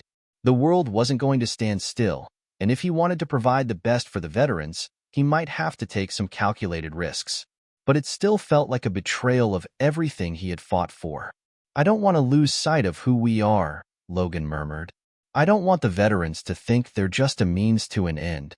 Rachel reached across the table, placing her hand on his. "Then don't let that happen. You're in the driver's seat. The choices are yours, but just remember, change isn't always a bad thing." That afternoon, as Logan prepared to leave the center for another meeting with Elon, there was a knock at his office door. Standing in the doorway was an older man, dressed in a suit that didn't quite fit the atmosphere of the center. Logan immediately recognized him. It was Senator Matthews. "Logan, can I have a word?" Matthews asked, stepping into the office without waiting for a response. Logan was taken aback by the visit. It wasn't often that Matthews came to see him in person. The senator had been more of a distant figure, working behind the scenes. But today, there was a new urgency in his eyes. Matthews didn't waste time. "Look, I know you're dealing with a lot of pressure right now, and I need to be honest with you. There are people, including some of my colleagues, who see the center's success as a political tool. They want to use it as leverage for their own agendas, and I'm afraid Elon's involvement is a part of that." Logan's stomach dropped. "What are you saying?" "Listen, I know you've put your trust in me, and I'm grateful for that. But if you're going to make this work, you need to understand the full picture. Musk is a powerful man, and while he means well, he's also playing a game. His investors want a return on their money, and the political backing they're offering could come with strings attached that you don't want to deal with." Logan felt the weight of Matthews' words. Could everything he had built be slipping through his fingers? Was the involvement of powerful people a blessing or a curse? Logan took a few hours to think things over. He needed to process everything he had learned and make a decision that would shape the future of the center, and possibly his own future as well. By the time he arrived at the event hall to meet Elon, he had made up his mind. He wasn't going to let anyone, politicians or investors, take away the core of what he had built. The veterans had always been his priority, and they always would be. Elon greeted him warmly, but Logan didn't waste any time with pleasantries. "Elon, we need to talk. There's a lot on the table right now, and I need to be clear. I appreciate the offer and the support, but I'm not willing to compromise on the heart of this center. The veterans come first, always. I'm not interested in making deals that will put profit or politics over their well-being." Elon's expression shifted, but he nodded in understanding. "Logan, I never meant for it to be that way. I've always believed in the center's mission. If that means we take a step back and rethink the approach, then we will. I'm with you on this. Let's make sure the veterans are at the center of everything we do." Logan left the meeting feeling a sense of relief, but he knew that this decision was just the beginning of a new chapter. He had drawn a line in the sand, but the road ahead would still be fraught with challenges. The balance between growth and maintaining integrity was a fine one, and Logan would have to navigate it carefully. But for the first time in weeks, he felt like he was in control again. He wasn't going to let anyone dictate the future of the center. Not politicians, not investors, and not even Elon Musk. He was going to take this center to the next level, but it would always be built on the foundation of trust, community, and service to those who had served the country. Logan's decision to stay true to the center's mission wasn't just a victory, it was a call to arms. The weeks that followed were a whirlwind of meetings, planning, and strategizing. But the real test was just beginning. The world of politics, business, and veterans advocacy was more complicated than he ever imagined. And as much as he wanted to protect what he had built, Logan realized that every step forward would bring new obstacles. The first signs of trouble came when the news outlets picked up on the center's new direction. They highlighted Elon Musk's involvement, framing it as a game-changer for veterans. While some people hailed the partnership, others saw it as a sellout move, an attempt to turn the center into a for-profit venture. The media frenzy grew louder, and soon the public was divided. Logan's phone rang off the hook, and he was bombarded with messages of support and criticism. The veterans who had been at the heart of the center's mission seemed torn, uncertain whether this was a move to truly help them or just another corporate takeover. Logan knew he had to address the growing concerns head-on. Logan had never been comfortable with the media spotlight, but there was no choice now. He called for a press conference, hoping to clear the air and reaffirm the center's commitment to its original mission. As the cameras flashed and reporters crowded around, Logan stepped up to the podium, his heart racing. "I know there's been a lot of confusion surrounding the center's new partnership with Elon Musk and his team," he began, his voice steady despite the tension in the room. "Let me be clear. Our mission has always been to serve those who have served this country. That hasn't changed, and it never will." He paused for a moment, letting his words sink in. "I understand the concerns some of you have about the involvement of big business. But I want you to know that we are committed to making sure that the veterans remain the center of everything we do. This isn't about profit, it's about opportunity. Opportunity to provide better care, more resources, and a brighter future for the men and women who sacrificed so much. There was a brief silence in the room, and then the questions came.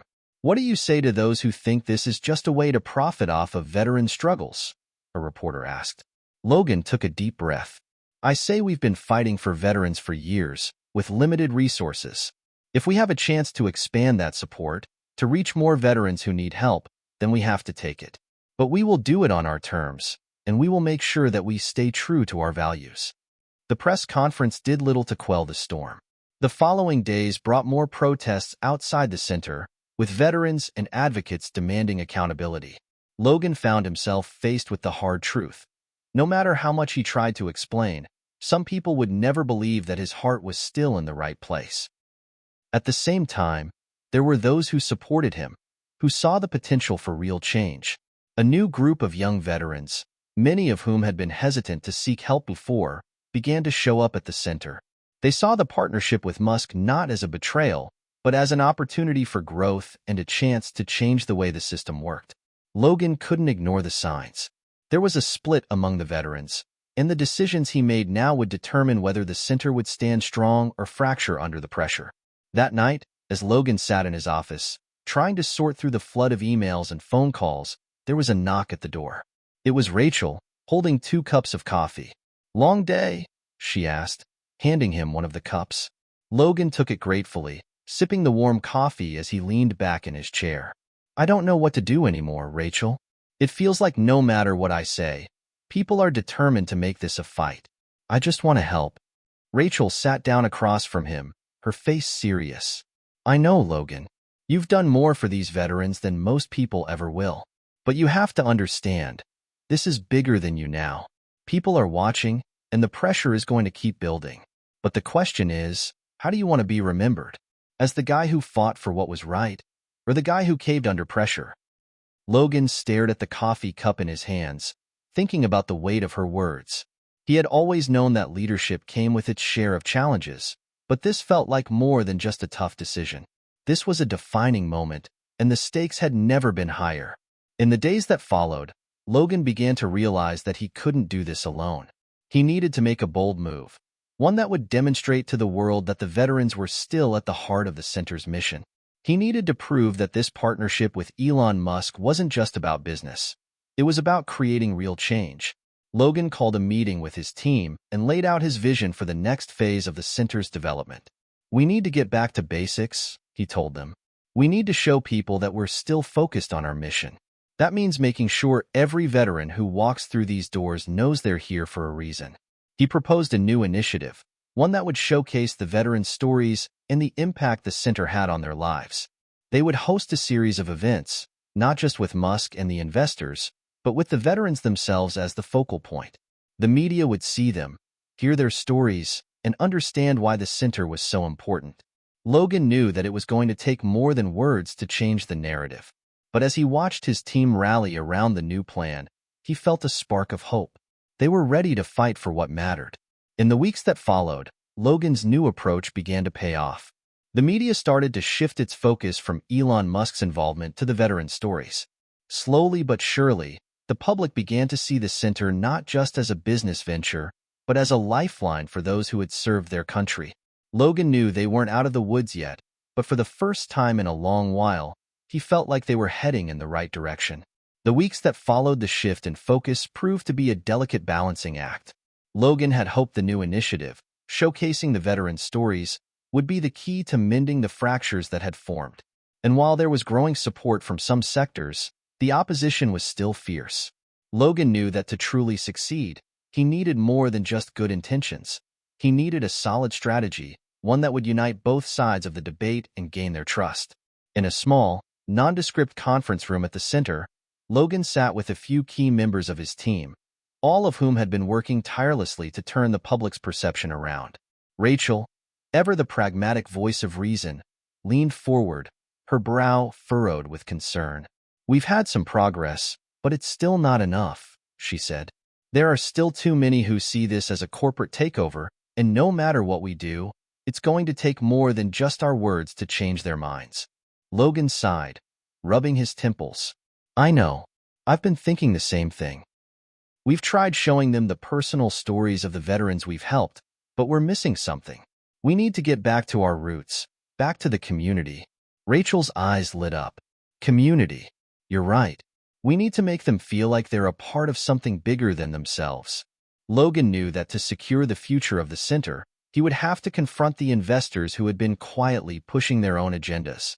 While Musk's involvement had given the center the financial backing it needed, it had also led to growing concerns about its direction. Logan's upcoming meeting with the investors was the next major hurdle. As the day of the meeting arrived, Logan prepared himself for a battle. He knew the investors were looking for results, quick ones, but he wasn't about to compromise the core values of the center just to appease them. The veterans, the people who had trusted him, were counting on him to stay true to the mission. When the investors filed into the room, their faces were a mixture of curiosity and skepticism. Elon Musk, ever the enigma, sat at the far end of the table, his usual air of detachment replaced with a focused intensity. He wasn't the enemy, Logan knew that, but the tension in the room made it clear that this meeting was going to be anything but comfortable. Logan, one of the investors, a sharp-dressed woman in her 50s, spoke up. "We appreciate the passion you've put into this project, but you need to understand that we're here to make a return on our investment. That means scaling quickly, bringing in more revenue, and showing results fast." Logan nodded, acknowledging the reality of the situation. "I understand, but I'm not going to sacrifice our mission for the sake of speed or profit. The center has always been about the veterans, and that won't change. But I believe we can grow without losing that focus." There was a long silence before Musk spoke. His voice, calm and measured, cut through the tension. "Logan's right, but we can't keep running in circles either. We need to find a way to balance the mission with the growth." Logan's eyes widened in surprise. Elon Musk was on his side. The room fell silent, and for the first time in a long while, Logan felt a spark of hope that this unlikely partnership might actually work. The meeting didn't solve all of the center's challenges, but it laid the groundwork for a more collaborative approach. The investors agreed to work with Logan and his team to create a strategy that would focus on both growth and preserving the center's core mission. It wasn't a perfect solution, but it was a start. Over the next few weeks, Logan began working with the investors to develop a new model for the center. They would expand their reach, offering services to more veterans, but they would also deepen their community ties. The veterans would be at the heart of every decision, and Logan was determined to ensure their voices were heard. Just as things seemed to be stabilizing, a new challenge emerged, one that would test Logan's resolve like never before. The center had been operating smoothly, but now, an external threat emerged. A powerful lobbyist group had begun circulating a petition to shut down veteran centers like Logan's, claiming they were inefficient and overfunded. The petition gained traction quickly, supported by well-funded media campaigns that painted the centers as wasteful and unaccountable. Logan couldn't believe it. It felt like he was being attacked from all sides, and yet, this new battle would be one of the toughest yet. As Logan sat in his office, staring at the petition online, he knew that they couldn't just sit back and let the petition gain momentum. He called Rachel and a few key veterans to meet him immediately. The strategy was clear. If they were going to defeat this petition, they needed to rally the veterans, their families, and the public around the cause. Rachel was the first to speak. "This is exactly what we were worried about, Logan. If we don't act fast, it's going to destroy everything we've built." Logan's mind raced. "We'll need more than just a few speeches. We need the veterans themselves to stand up. This isn't just our fight, it's theirs. They need to be the voice of this movement." That's when Logan came up with an idea, an event that would put the veterans front and center, reminding the public why the center mattered so much. They would host a rally, inviting veterans to speak out about their experiences and the difference the center had made in their lives. It would be a show of strength, a way to push back against the petition and the negative media attention. The day of the rally arrived, and it was unlike anything Logan had ever experienced. The center was packed with veterans, their families, and supporters. There was a palpable sense of unity in the air, and Logan couldn't help but feel a swell of pride as he watched veterans take the stage, sharing their stories with the crowd. As the final speaker, a grizzled veteran named Jack, took the microphone, the energy in the room shifted. "This center saved my life," Jack said, his voice thick with emotion. "They gave me a reason to keep fighting when I didn't think I had anything left to fight for. So don't let anyone take that away." The crowd erupted into applause, and Logan felt the weight of the moment. This was more than just a rally. It was a declaration. They weren't going to let anyone tear down what they had built. The rally had been a turning point. What had started as a desperate attempt to regain control of the narrative now seemed like the beginning of a new chapter for the center. The veterans' stories, shared with raw emotion and unmatched sincerity, had struck a chord with the public.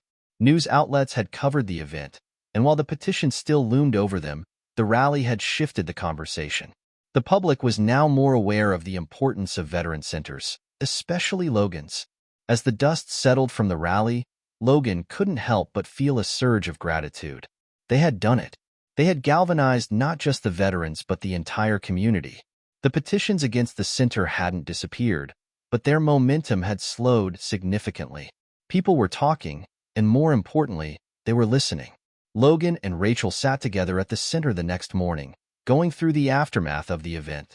Donations were pouring in, and more people had signed up to volunteer. It wasn't just a victory for the veterans. It was a victory for the community as a whole. "We did it," Rachel said, a satisfied smile on her face. "You did it, Logan. You pulled everyone together when it counted." Logan smiled back, feeling a rare sense of peace. "It wasn't just me. It was all of us. The veterans, the supporters, everyone who believes in this cause." But even as the center began to heal from the assault of the petition, Logan knew the battle wasn't over. This was just one fight in a much larger war. They had won the rally, but the real test would come in the weeks and months ahead. The lobbyists wouldn't back down so easily, and neither would the investors. Logan needed to ensure that the momentum didn't slip away.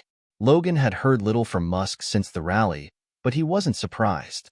Elon was always the kind of person to quietly observe before making his move. As Logan sat at his desk, reviewing the latest figures, the phone rang. It was Elon. "Logan," Elon's voice came through the line, calm and measured. "I saw the rally. Impressive. But you know this isn't over, right?" Logan sighed, leaning back in his chair. "Yeah, I know. We've got a lot of work ahead of us." "Good. Then you're ready for what comes next." "I've been talking to some of the investors. We're going to increase our funding to the center, but I need your help. I need you to scale this initiative to a national level." Logan's mind raced. A national level? They had barely begun to stabilize the local center, and now Musk was asking him to go even further. "You want me to take this to every state?" Logan asked incredulously. "I do," Elon replied, without hesitation. "The world needs to see this. The way you've united everyone around this cause, it's more than just a local effort. It's a movement, and I believe in it." Logan wasn't sure whether to be thrilled or terrified by the weight of what Musk was proposing. A national campaign would require an entirely new level of coordination, not to mention a larger team, a bigger budget, and a lot more risk.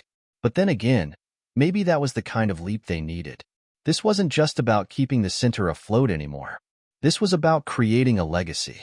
"I'll need a full team behind me," Logan said, his voice gaining confidence. "This isn't something I can do alone." "I'll make it happen," Musk assured him. "We'll make sure you have everything you need." The next few weeks were a whirlwind. Logan worked closely with Musk, the investors, and Rachel to put together the framework for a national campaign that would expand the center's reach. They would need to take the stories of the veterans across the country, share their struggles, their triumphs, and everything the center had done for them. The plan was ambitious, but Logan had never been one to shy away from a challenge. The first step was organizing meetings with veteran organizations nationwide, aiming to establish partnerships and build a network of support.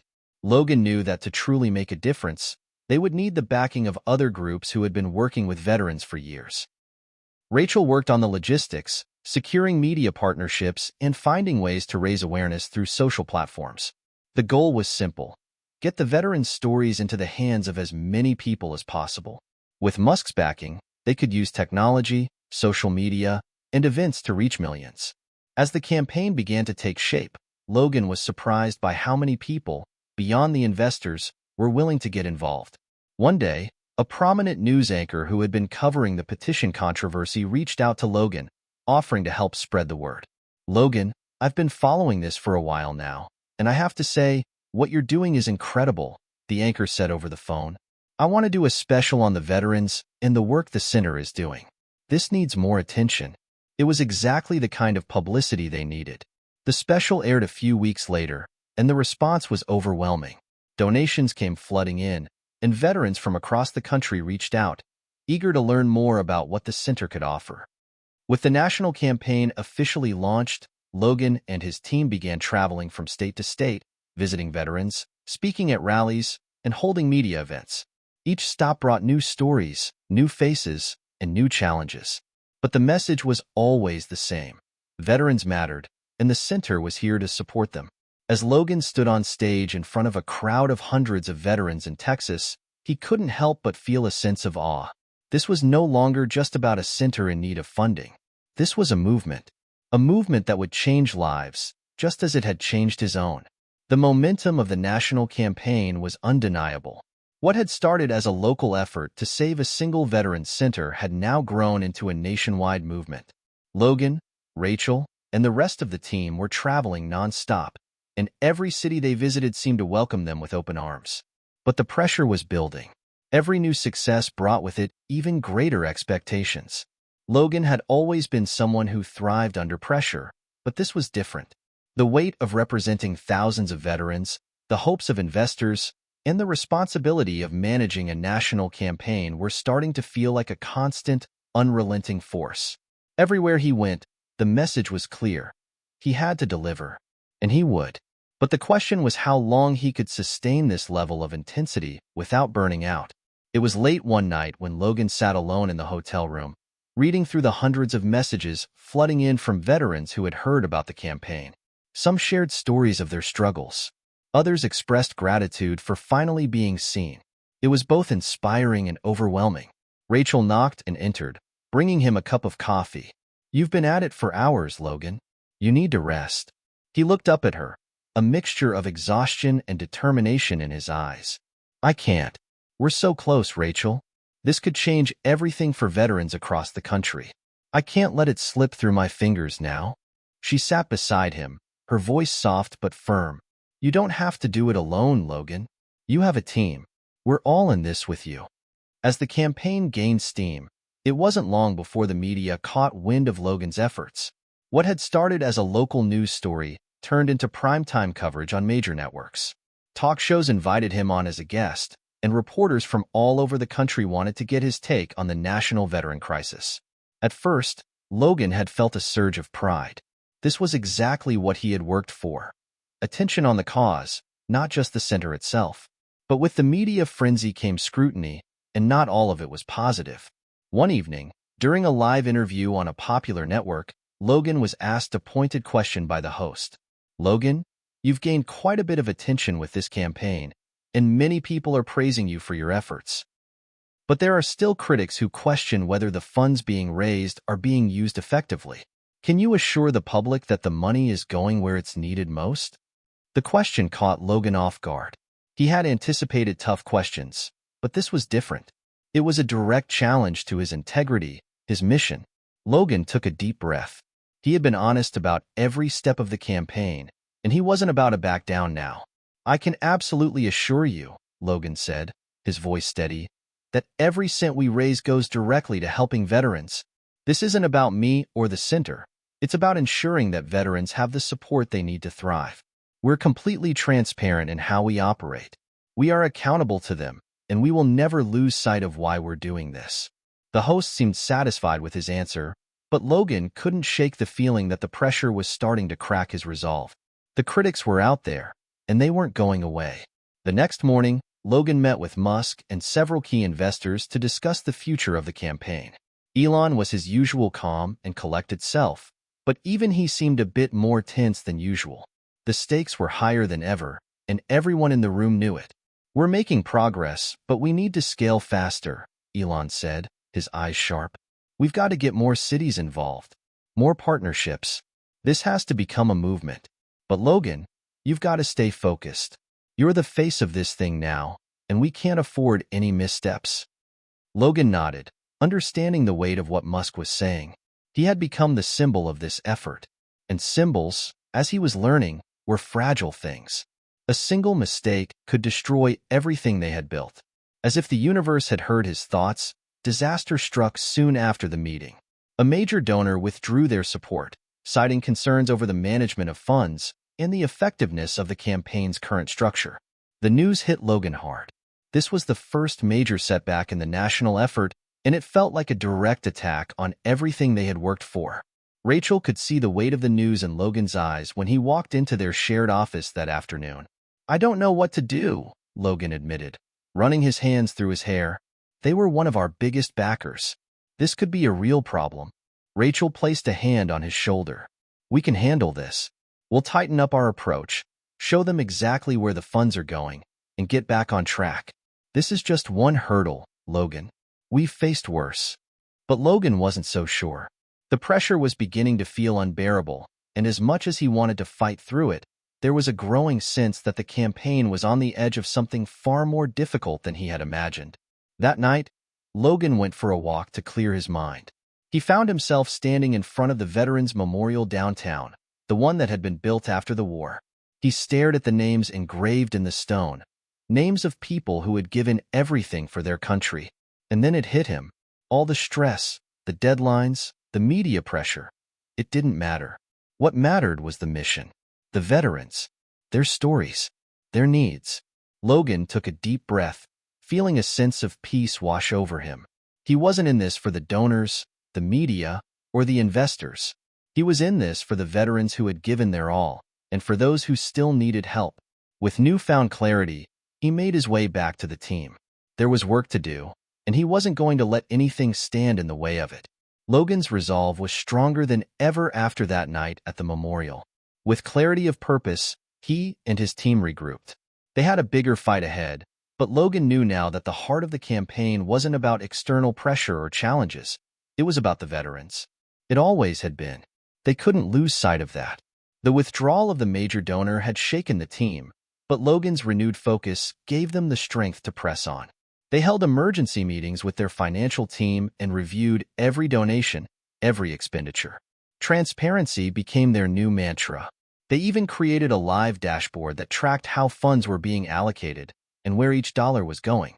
It wasn't just about accountability, it was about trust. And they had to earn it back, not only from their donors, but from the veterans themselves.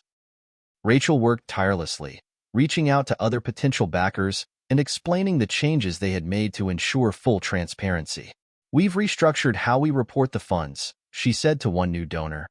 "And we've also introduced a system of checks and balances to guarantee that every dollar goes to our veterans. You can be a part of something that truly matters." Slowly but surely, new backers began to step up. The national campaign regained its momentum, and Logan felt a wave of relief. But it wasn't just about money. It was about the message. They had a chance to remind people why this campaign existed in the first place, to help those who had served their country. Logan's media strategy took a new turn as well. Instead of focusing purely on the growing success of the campaign, they began sharing stories. Stories of individual veterans, their struggles, and their triumphs. The media spotlight that had once been focused on Logan and the petition controversy now shone brightly on the men and women whose voices needed to be heard. One particularly moving story involved a veteran named Marcus, who had served in Iraq and suffered from PTSD. He had been homeless for years before the center had helped him find stability. His testimony went viral after Logan shared it on a popular talk show. "Without the center, I don't know where I'd be. It gave me my life back," Marcus said in an interview. "Not just a roof over my head, but hope." The response was immediate. People were reaching out, asking how they could help. Veterans who had been too proud or too fearful to seek help started calling in, realizing they weren't alone. One evening, after a long day of meetings and press conferences, Logan found himself at a quiet cafe near their hotel. He was sipping his coffee when he heard a familiar voice. "Logan?" He turned, startled, to see Marcus standing there, his eyes bright with gratitude. "I just wanted to say thank you," Marcus continued. "You don't know how much what you're doing means to people like me. You're changing lives. But more than that, You're giving people like me a voice." Logan smiled, his heart swelling with pride. "It's not just me, Marcus. It's all of us. We're building something bigger than a campaign here. We're building a community." Marcus sat down, and the two men talked for hours. In that moment, Logan realized that this was why he had started this whole journey. It was never about the fame, the media attention, or the big donors. It was about the people, about making sure the veterans were seen and heard. They had a voice, and Logan was determined to amplify it. As the national campaign gained even more traction, Logan knew the time had come to take one final, decisive step. The team had worked tirelessly, the media had given them the platform, and the veterans' stories had touched the hearts of thousands. But there was still a critical piece missing: legislation. Logan and Rachel reached out to key lawmakers, pushing for the kind of reform they had been advocating for from the beginning. They had the public support, and now they needed the political backing to ensure that the future of the Veterans Center and similar programs across the country were secure. It was a risky move, and Logan wasn't sure if they would succeed, but it was the next logical step. After all, if the system didn't change, the fight would only continue. The day of the meeting with Congress arrived, and Logan was nervous. This wasn't the kind of challenge he could face with a rally or a media campaign. This was politics. Real change had to happen here, at the heart of government. Logan and Rachel stood before a panel of lawmakers, their proposal in hand. They spoke passionately about the importance of veteran services and how, with the proper funding and oversight, they could create a nationwide support system that would truly help veterans thrive. After hours of tense debate, one senator stood up and addressed the room. "Logan, we've heard your case, and I have to say, we've been impressed with your transparency and your work so far. What you're asking for is not just funding, it's an investment in our veterans, in their future. And I believe that's an investment worth making." The room went silent as the senator continued. "We'll support this bill. It's time we put veterans first." When the bill was passed a few weeks later, Logan could hardly believe it. It was a massive victory, not just for the center, but for veterans across the country. This wasn't the end of their journey, but a new beginning. Logan stood outside the Capitol building, staring up at the sky. He was exhausted, but in that moment, everything felt worth it. The struggles, the setbacks, the moments of doubt, all of it had led to this. With the legislation passed and the national campaign in full swing, Logan felt like he was walking on air. The weight that had hung over him for so long had lifted, replaced by a sense of accomplishment and a renewed sense of purpose. The veterans had been heard. Their stories, their struggles, and their sacrifices would no longer be ignored. The announcement of the passing of the Veterans Reform Bill came on a crisp Monday morning. Logan was at the center, speaking with a group of volunteers when the news broke. The room erupted in cheers as Logan's phone buzzed with messages of congratulations. Among them was a message from Elon Musk. "You did it, Logan. You've changed the game. But remember, this is just the start." Logan stood there for a moment, letting the weight of the words sink in. Elon was right. They had achieved something incredible, but the real work was only just beginning. The passage of the bill meant that more veterans would receive the support they needed, but now the infrastructure had to be built to make that a reality. The next few months were a whirlwind of planning, meetings, and logistics. With the new legislation in place, it was time to put the systems in place to ensure that the funding would be used effectively. Logan worked closely with government officials, the Department of Veterans Affairs, and local community leaders to ensure that every veteran had access to the resources they needed. Rachel was instrumental in this phase, working behind the scenes to keep everything running smoothly. She coordinated with businesses, nonprofits, and government agencies, ensuring that the vision of a nationwide network of support for veterans became a reality. At one point, Logan had to pause and reflect on how far they had come.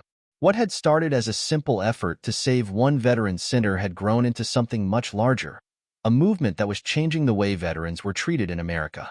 As the year came to a close, Logan was invited to speak at the National Veterans Summit in Washington, D.C. It was an honor he hadn't expected. Standing on that stage in front of hundreds of veterans, politicians, and advocates, he felt a sense of pride and humility wash over him.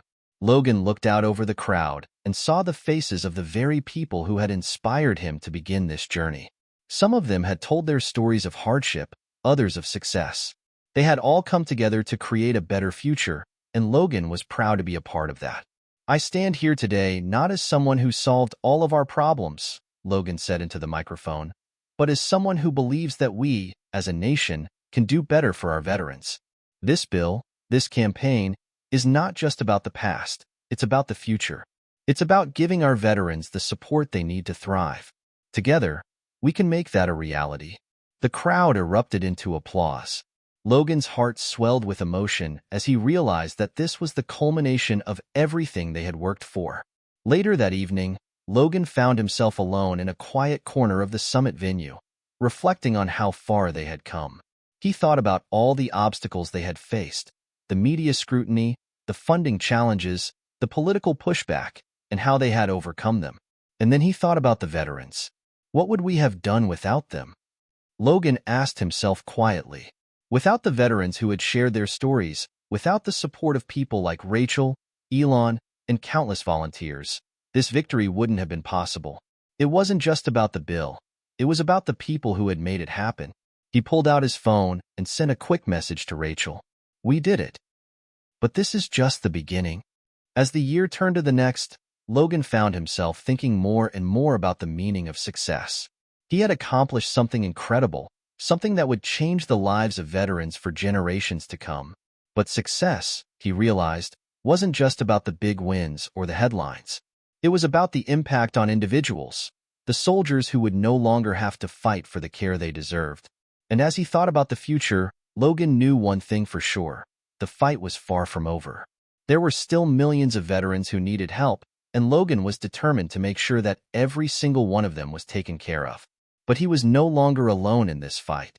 He had a team, a movement, and a community behind him.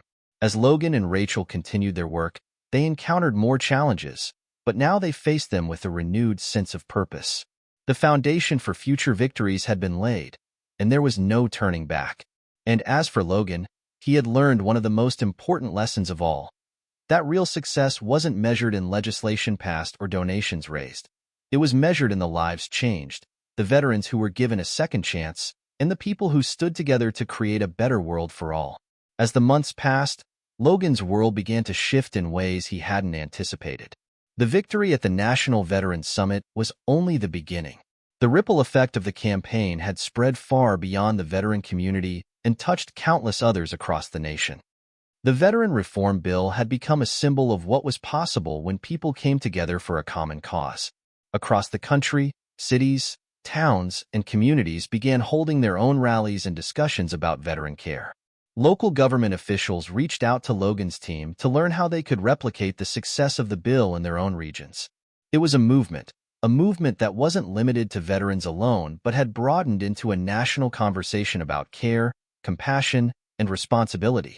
Logan was now being invited to speak at universities, corporate boards, and nonprofit organizations.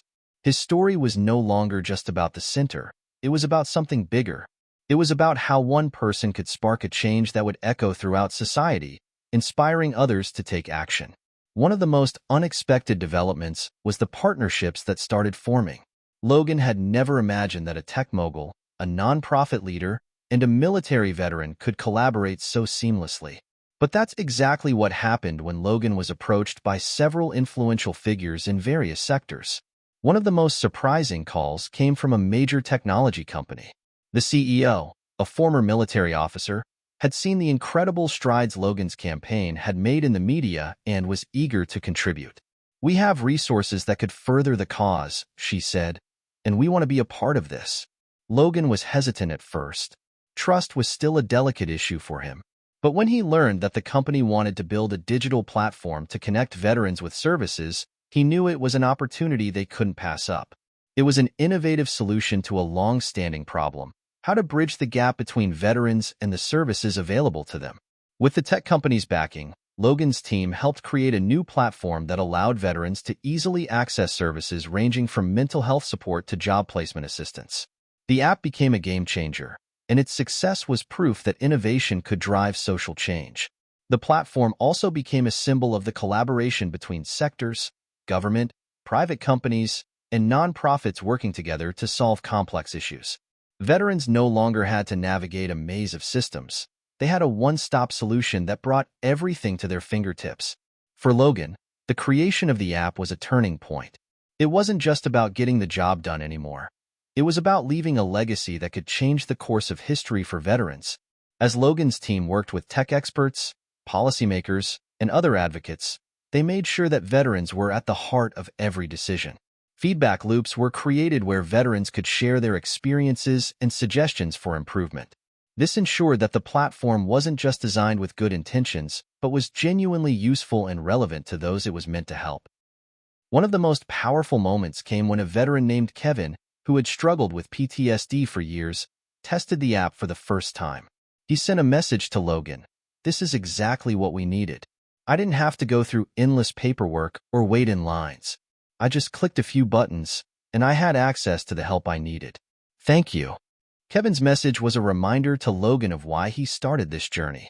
It wasn't about the recognition or the accolades. It was about making a tangible difference in people's lives. But the ripple effect wasn't just external. It was internal too. Logan had changed. The challenges he had faced, the late nights, the sacrifices, had transformed him into someone who truly understood what it meant to fight for a cause bigger than himself. The success of the campaign and the national impact it had made him realize that leadership wasn't just about directing others. It was about listening, learning, and evolving. Rachel, too, had found new meaning in the work. Initially, she had joined the campaign out of a sense of duty, but now she was invested in the mission with a deep passion. She had seen firsthand the difference it made when they listened to veterans, when they valued their input, and when they treated their struggles with the respect they deserved.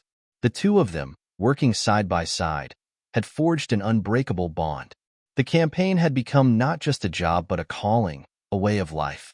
Despite the overwhelming success, Logan knew there was still work to be done. One final challenge loomed large: ensuring the sustainability of the Veteran Services Program.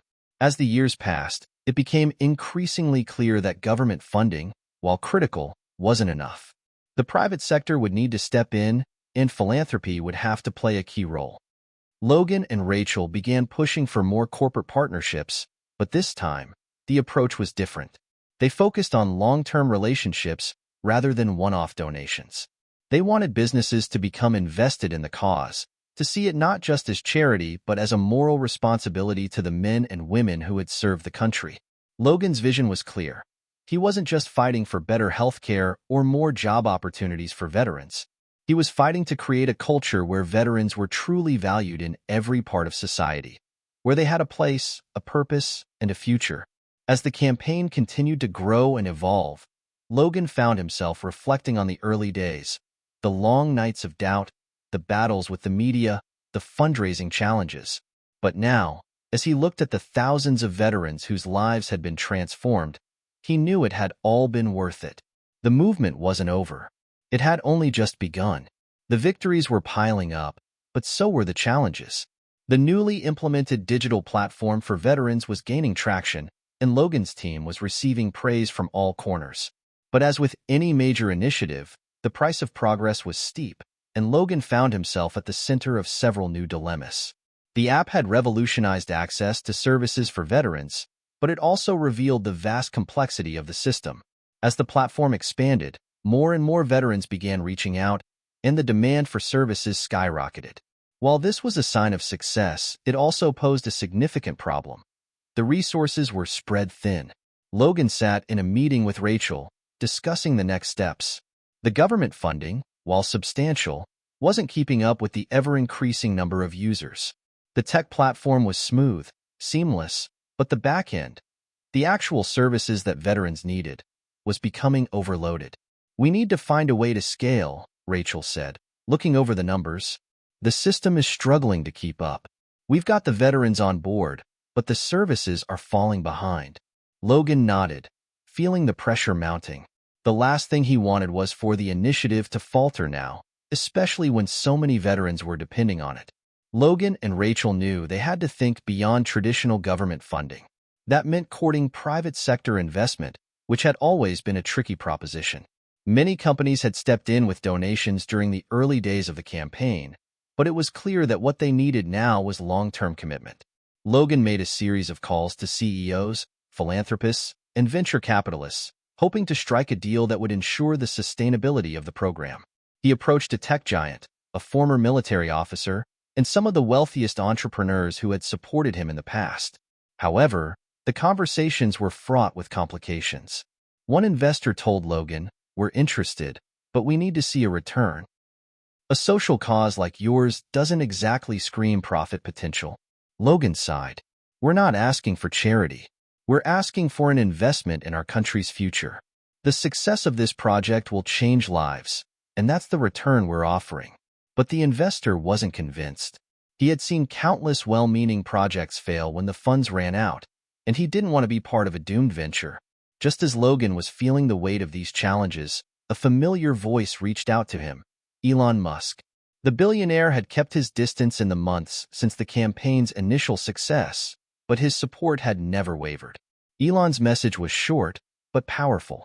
"Logan, let's talk." When they finally spoke, Elon's first words were, "I know what you're up against. You've done incredible work, but it's time to scale. I'm in. Let's talk about how we can make this self-sustaining." Logan felt a surge of relief. He knew that Elon's involvement was more than just financial. It was a stamp of credibility that could attract others. Elon had a unique ability to get people's attention, and if he was on board, it was likely others would follow. Elon introduced Logan to a network of investors, tech innovators, and thinkers who shared his vision for supporting veterans. The new strategy was ambitious. Instead of relying solely on government funding or one-time donations, Logan's team would create a sustainable ecosystem of corporate partnerships, nonprofit collaboration, and community-driven initiatives. Elon's contribution was more than just capital. It was the integration of cutting-edge technology. He proposed integrating the platform with AI-driven tools to better match veterans with the services they needed. Through machine learning, the platform could predict the services that veterans might require, even before they asked. The goal was to create a system that could scale dynamically, adjusting to the ever-changing needs of the veteran population. Rachel was skeptical at first, but Logan was eager. They needed innovation to solve the bottleneck issue, and Elon's ideas seemed to have the potential to solve their problems. The new partnership began with a series of meetings, where they laid the groundwork for a nationwide program that would integrate advanced technology, from AI to renewable energy solutions, with the support systems for veterans. It was bold, risky, and ambitious, but Logan was willing to go all in. As the program expanded, so did the pressure. The media attention surrounding the project was intensifying, and with it came both admiration and scrutiny. Some saw it as a blueprint for tackling systemic issues, while others wondered if it was too big to succeed. Critics questioned whether a tech-driven solution could ever truly address the human aspects of veteran care. Logan took the criticism in stride, but the constant media buzz was wearing him down. He often found himself questioning whether they had made the right decision in scaling so rapidly. Was it too much? Were they risking the integrity of the original mission by moving too quickly? Rachel, ever the pragmatist, often reminded him, "It's not about what people think. It's about the veterans. We've already changed so many lives. Let's keep our eyes on that." As the team worked to scale, Logan found himself growing increasingly isolated. The pressure to succeed weighed heavily on him. Rachel was always by his side, but even she could sense that Logan was carrying a burden he didn't want to share with anyone. One evening, as Logan sat alone in his office, he received a call from Kevin, the veteran who had first tested the app. Kevin was still using the platform, and he had some feedback. "The system is great, Logan," Kevin said, "but it's still tough to find the right help sometimes. I know you're working on it, but we can't forget about the human element. Don't let the tech take over." Logan sat back in his chair, deeply moved by Kevin's words. It was a reminder that no matter how advanced the technology became, it couldn't replace the need for human connection, empathy, and understanding. As the campaign moved forward, Logan realized that the struggle for veterans' rights was far from over. The platform was working, there were measurable successes, but there were still so many veterans who had not yet been reached, still so much work to be done. Logan couldn't afford to slow down now. The fight had always been bigger than any single person, and as the movement grew, so did the responsibility to carry it forward. It was no longer just about fixing one system. It was about changing the way the country treated its heroes. With the new partnership in place and the platform scaling rapidly, Logan was caught in a whirlwind of progress, innovation, and mounting responsibility. As he stood at the helm, steering the veterans' initiative to even greater heights, he couldn't ignore the fact that every success was shadowed by new challenges he had never anticipated. The program was evolving into something far bigger than Logan had ever imagined. The integration of AI, renewable energy, and even automated therapy programs for veterans had the potential to revolutionize care. However, as the infrastructure grew, so did the complexity of managing it all. Logan had been working around the clock, answering calls, drafting new policy papers, and meeting with key stakeholders. But the weight of it all was beginning to show. His exhaustion was evident. He had been so focused on the work, pushing forward day after day, that he had neglected the very thing that had started him on this journey in the first place. The human side of the story. Rachel, always perceptive, noticed the change in Logan's demeanor. One evening, after another long day of meetings, she pulled him aside. "Logan," she began, "you've built something extraordinary here, but you're burning yourself out. This isn't just your fight. You can't do it alone." Logan looked at her, weary but grateful for her support. "I don't know how to stop, Rachel. There are too many lives at stake. Too many veterans depending on us." Rachel placed a hand on his shoulder. "And there are too many people who care about this cause to let it all fall on you. You don't have to carry the weight of the world by yourself." Elon Musk, who had played a critical role in the initiative's scaling, was no stranger to the complexities of innovation. He had faced similar challenges when growing his companies, and he was not one to shy away from difficult conversations. One afternoon, Logan received a call from Elon. "Logan, I've been watching the progress. It's incredible what you've done, but you need to start thinking bigger, more sustainably," Elon said, his voice calm but authoritative. "The technology we've implemented is only the beginning. You need to think beyond the platform and towards a new world for veterans. A world where they're not just recipients of services, but active contributors to society. We need to create opportunities for them to thrive in every aspect of life." Elon's words struck a chord with Logan. He had been so focused on solving the immediate problems that he hadn't fully embraced the long-term vision. It wasn't just about fixing a broken system. It was about creating a future where veterans could find purpose and meaning beyond the battlefield. Logan decided to take a step back and visit some of the veterans who had been using the platform. He wanted to hear firsthand how it had affected their lives, what challenges they still faced, and what they hoped for in the future. One of the veterans he met, a man named Jack, had been struggling with PTSD for years. Despite the advancements in care, he still felt disconnected from the world around him. As Logan listened to Jack's story, he began to understand that technology, while powerful, could never replace the deeply personal journey of healing. It could help, yes, but it couldn't offer the empathy, the touch, or the understanding that a fellow veteran could provide. Jack spoke quietly, his voice tinged with emotion. "Logan, I've got the help I need now, but I don't think I'm ever going to fully heal unless I find a way to give back. I want to help other veterans, like you've helped me." Logan looked at Jack, realizing that this was the key to the future he and Elon had envisioned. The program wasn't just about veterans receiving services.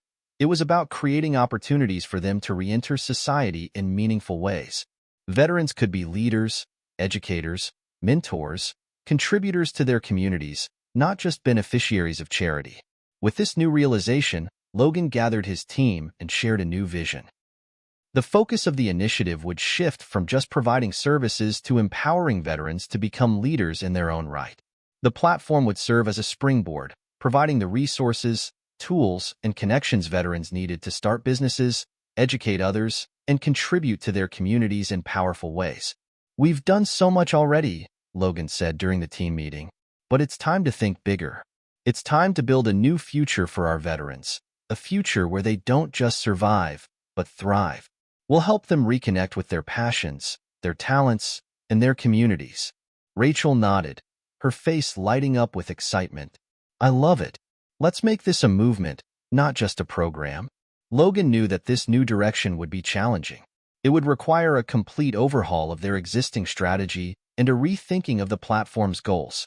But he also knew it was the right path. Empowering veterans to take charge of their own futures would create a ripple effect, inspiring not only those who had served but also society as a whole to recognize the value of those who had fought for the country. As the new vision began to take shape, Logan felt a renewed sense of purpose. He wasn't just solving a problem anymore. He was changing the narrative for an entire generation of veterans. It was a fight for dignity, for opportunity, and for a future where every veteran could find their place in the world once more. As the initiative entered its final phase, Logan's vision for veterans had shifted dramatically. What had started as a mission to address the systemic failures of veteran care had transformed into something even more powerful, a movement. A movement that not only aimed to fix the broken system, but to reimagine a world where veterans led with strength, resilience, and purpose. Logan stood before a room full of veterans, partners, investors, and advocates. The atmosphere was electric with anticipation. This was the culmination of years of hard work, and Logan couldn't help but feel a deep sense of pride. But there was no time for nostalgia. This was just the beginning. The platform had grown into a robust, multifaceted tool, but more importantly, it had become a community. A community where veterans supported one another, shared resources, and, most importantly, were empowered to lead. Logan knew that this initiative would never truly be finished because it would always evolve with the needs of the veterans it served. Logan took the stage and addressed the crowd. His voice carried the weight of everything he had been through, the highs and lows, the victories and setbacks. He had learned more about himself, about leadership, and about the true meaning of sacrifice than he ever thought possible. "I stand before you today," Logan began, his eyes scanning the faces in the room, not as a leader, but as a fellow veteran, a fellow American. "Together, we've built something extraordinary, but it is not the end. It's just the beginning." There was a collective murmur of agreement from the crowd. This platform is no longer just a tool for veterans to access services. It is a launchpad for you to take control of your lives, your futures, and your communities. We are not just survivors, we are leaders, and we will show the world what it means to rise. A round of applause erupted, and Logan could see the fire in the eyes of the veterans. He had always believed in them, but now they were beginning to believe in themselves in a way they never had before. As Logan's words echoed through the room, something remarkable happened. Veterans who had struggled to find purpose beyond their service began to step forward. They shared their ideas, their dreams, and their plans to make a difference in their communities. Some spoke of opening small businesses, others of creating programs to help fellow veterans transition into civilian life. One veteran, a woman named Sarah, talked about building a nonprofit that would provide mental health services specifically for female veterans, a demographic that often went overlooked.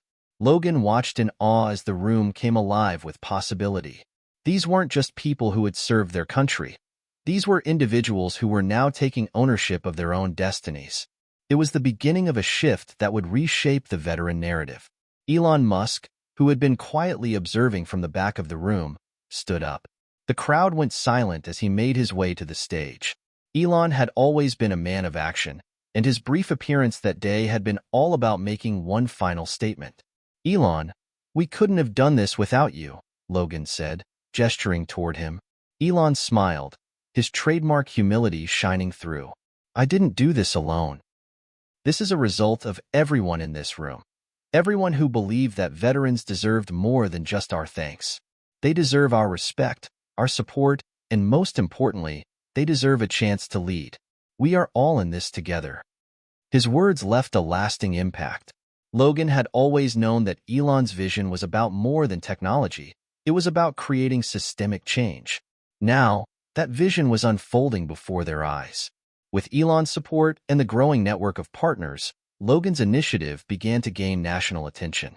What had started as a grassroots project was now a force to be reckoned with. But Logan knew that the real work had only just begun. The next step was to expand the program beyond the digital platform. They would build training programs, offer mentorship, and foster partnerships with corporations that would hire veterans, not just for their skills but for their leadership potential. Logan envisioned a future where veterans were in positions of power, whether in business, government, or education. where they could continue to serve their country, just in a different way. The program would also continue to focus on mental health, but it would go beyond therapy and counseling. They would create spaces for veterans to connect, to share their stories, and to heal together. It was about building a community that extended far beyond the digital world, a place where veterans could feel seen, heard, and supported for the long haul. As the event came to a close, Logan took a moment to reflect on the journey. He thought back to the day when he had first stepped into that bank, the day that had set everything in motion. He had never imagined it would lead to this, a movement that was transforming the lives of veterans across the country. He had faced obstacles, doubt, and moments of despair. But through it all, he had kept his eyes on the prize, the veterans, and now, seeing the results of their collective efforts, he knew it had all been worth it. Logan walked outside, the cool evening air hitting his face. He felt a sense of peace he hadn't known in years. The battle for veterans' rights would never truly end, but he knew they had made a lasting impact. And in that moment, he realized that no matter how many challenges lay ahead, there was one thing that would always be true. The future of veterans was in their hands, and they were ready to take it. If you could make one change to how veterans are treated or supported in this country, what would it be? Share your thoughts with us. Logan's journey had brought him to this moment, but he knew the true legacy of this movement would be carried forward by the veterans themselves. It was no longer about just one person or one platform. It was about the collective power of those who had given so much and were now ready to lead. And with that, Logan took the next step in his journey, knowing that the future was bright for all the veterans who had stepped up to claim their place in the world.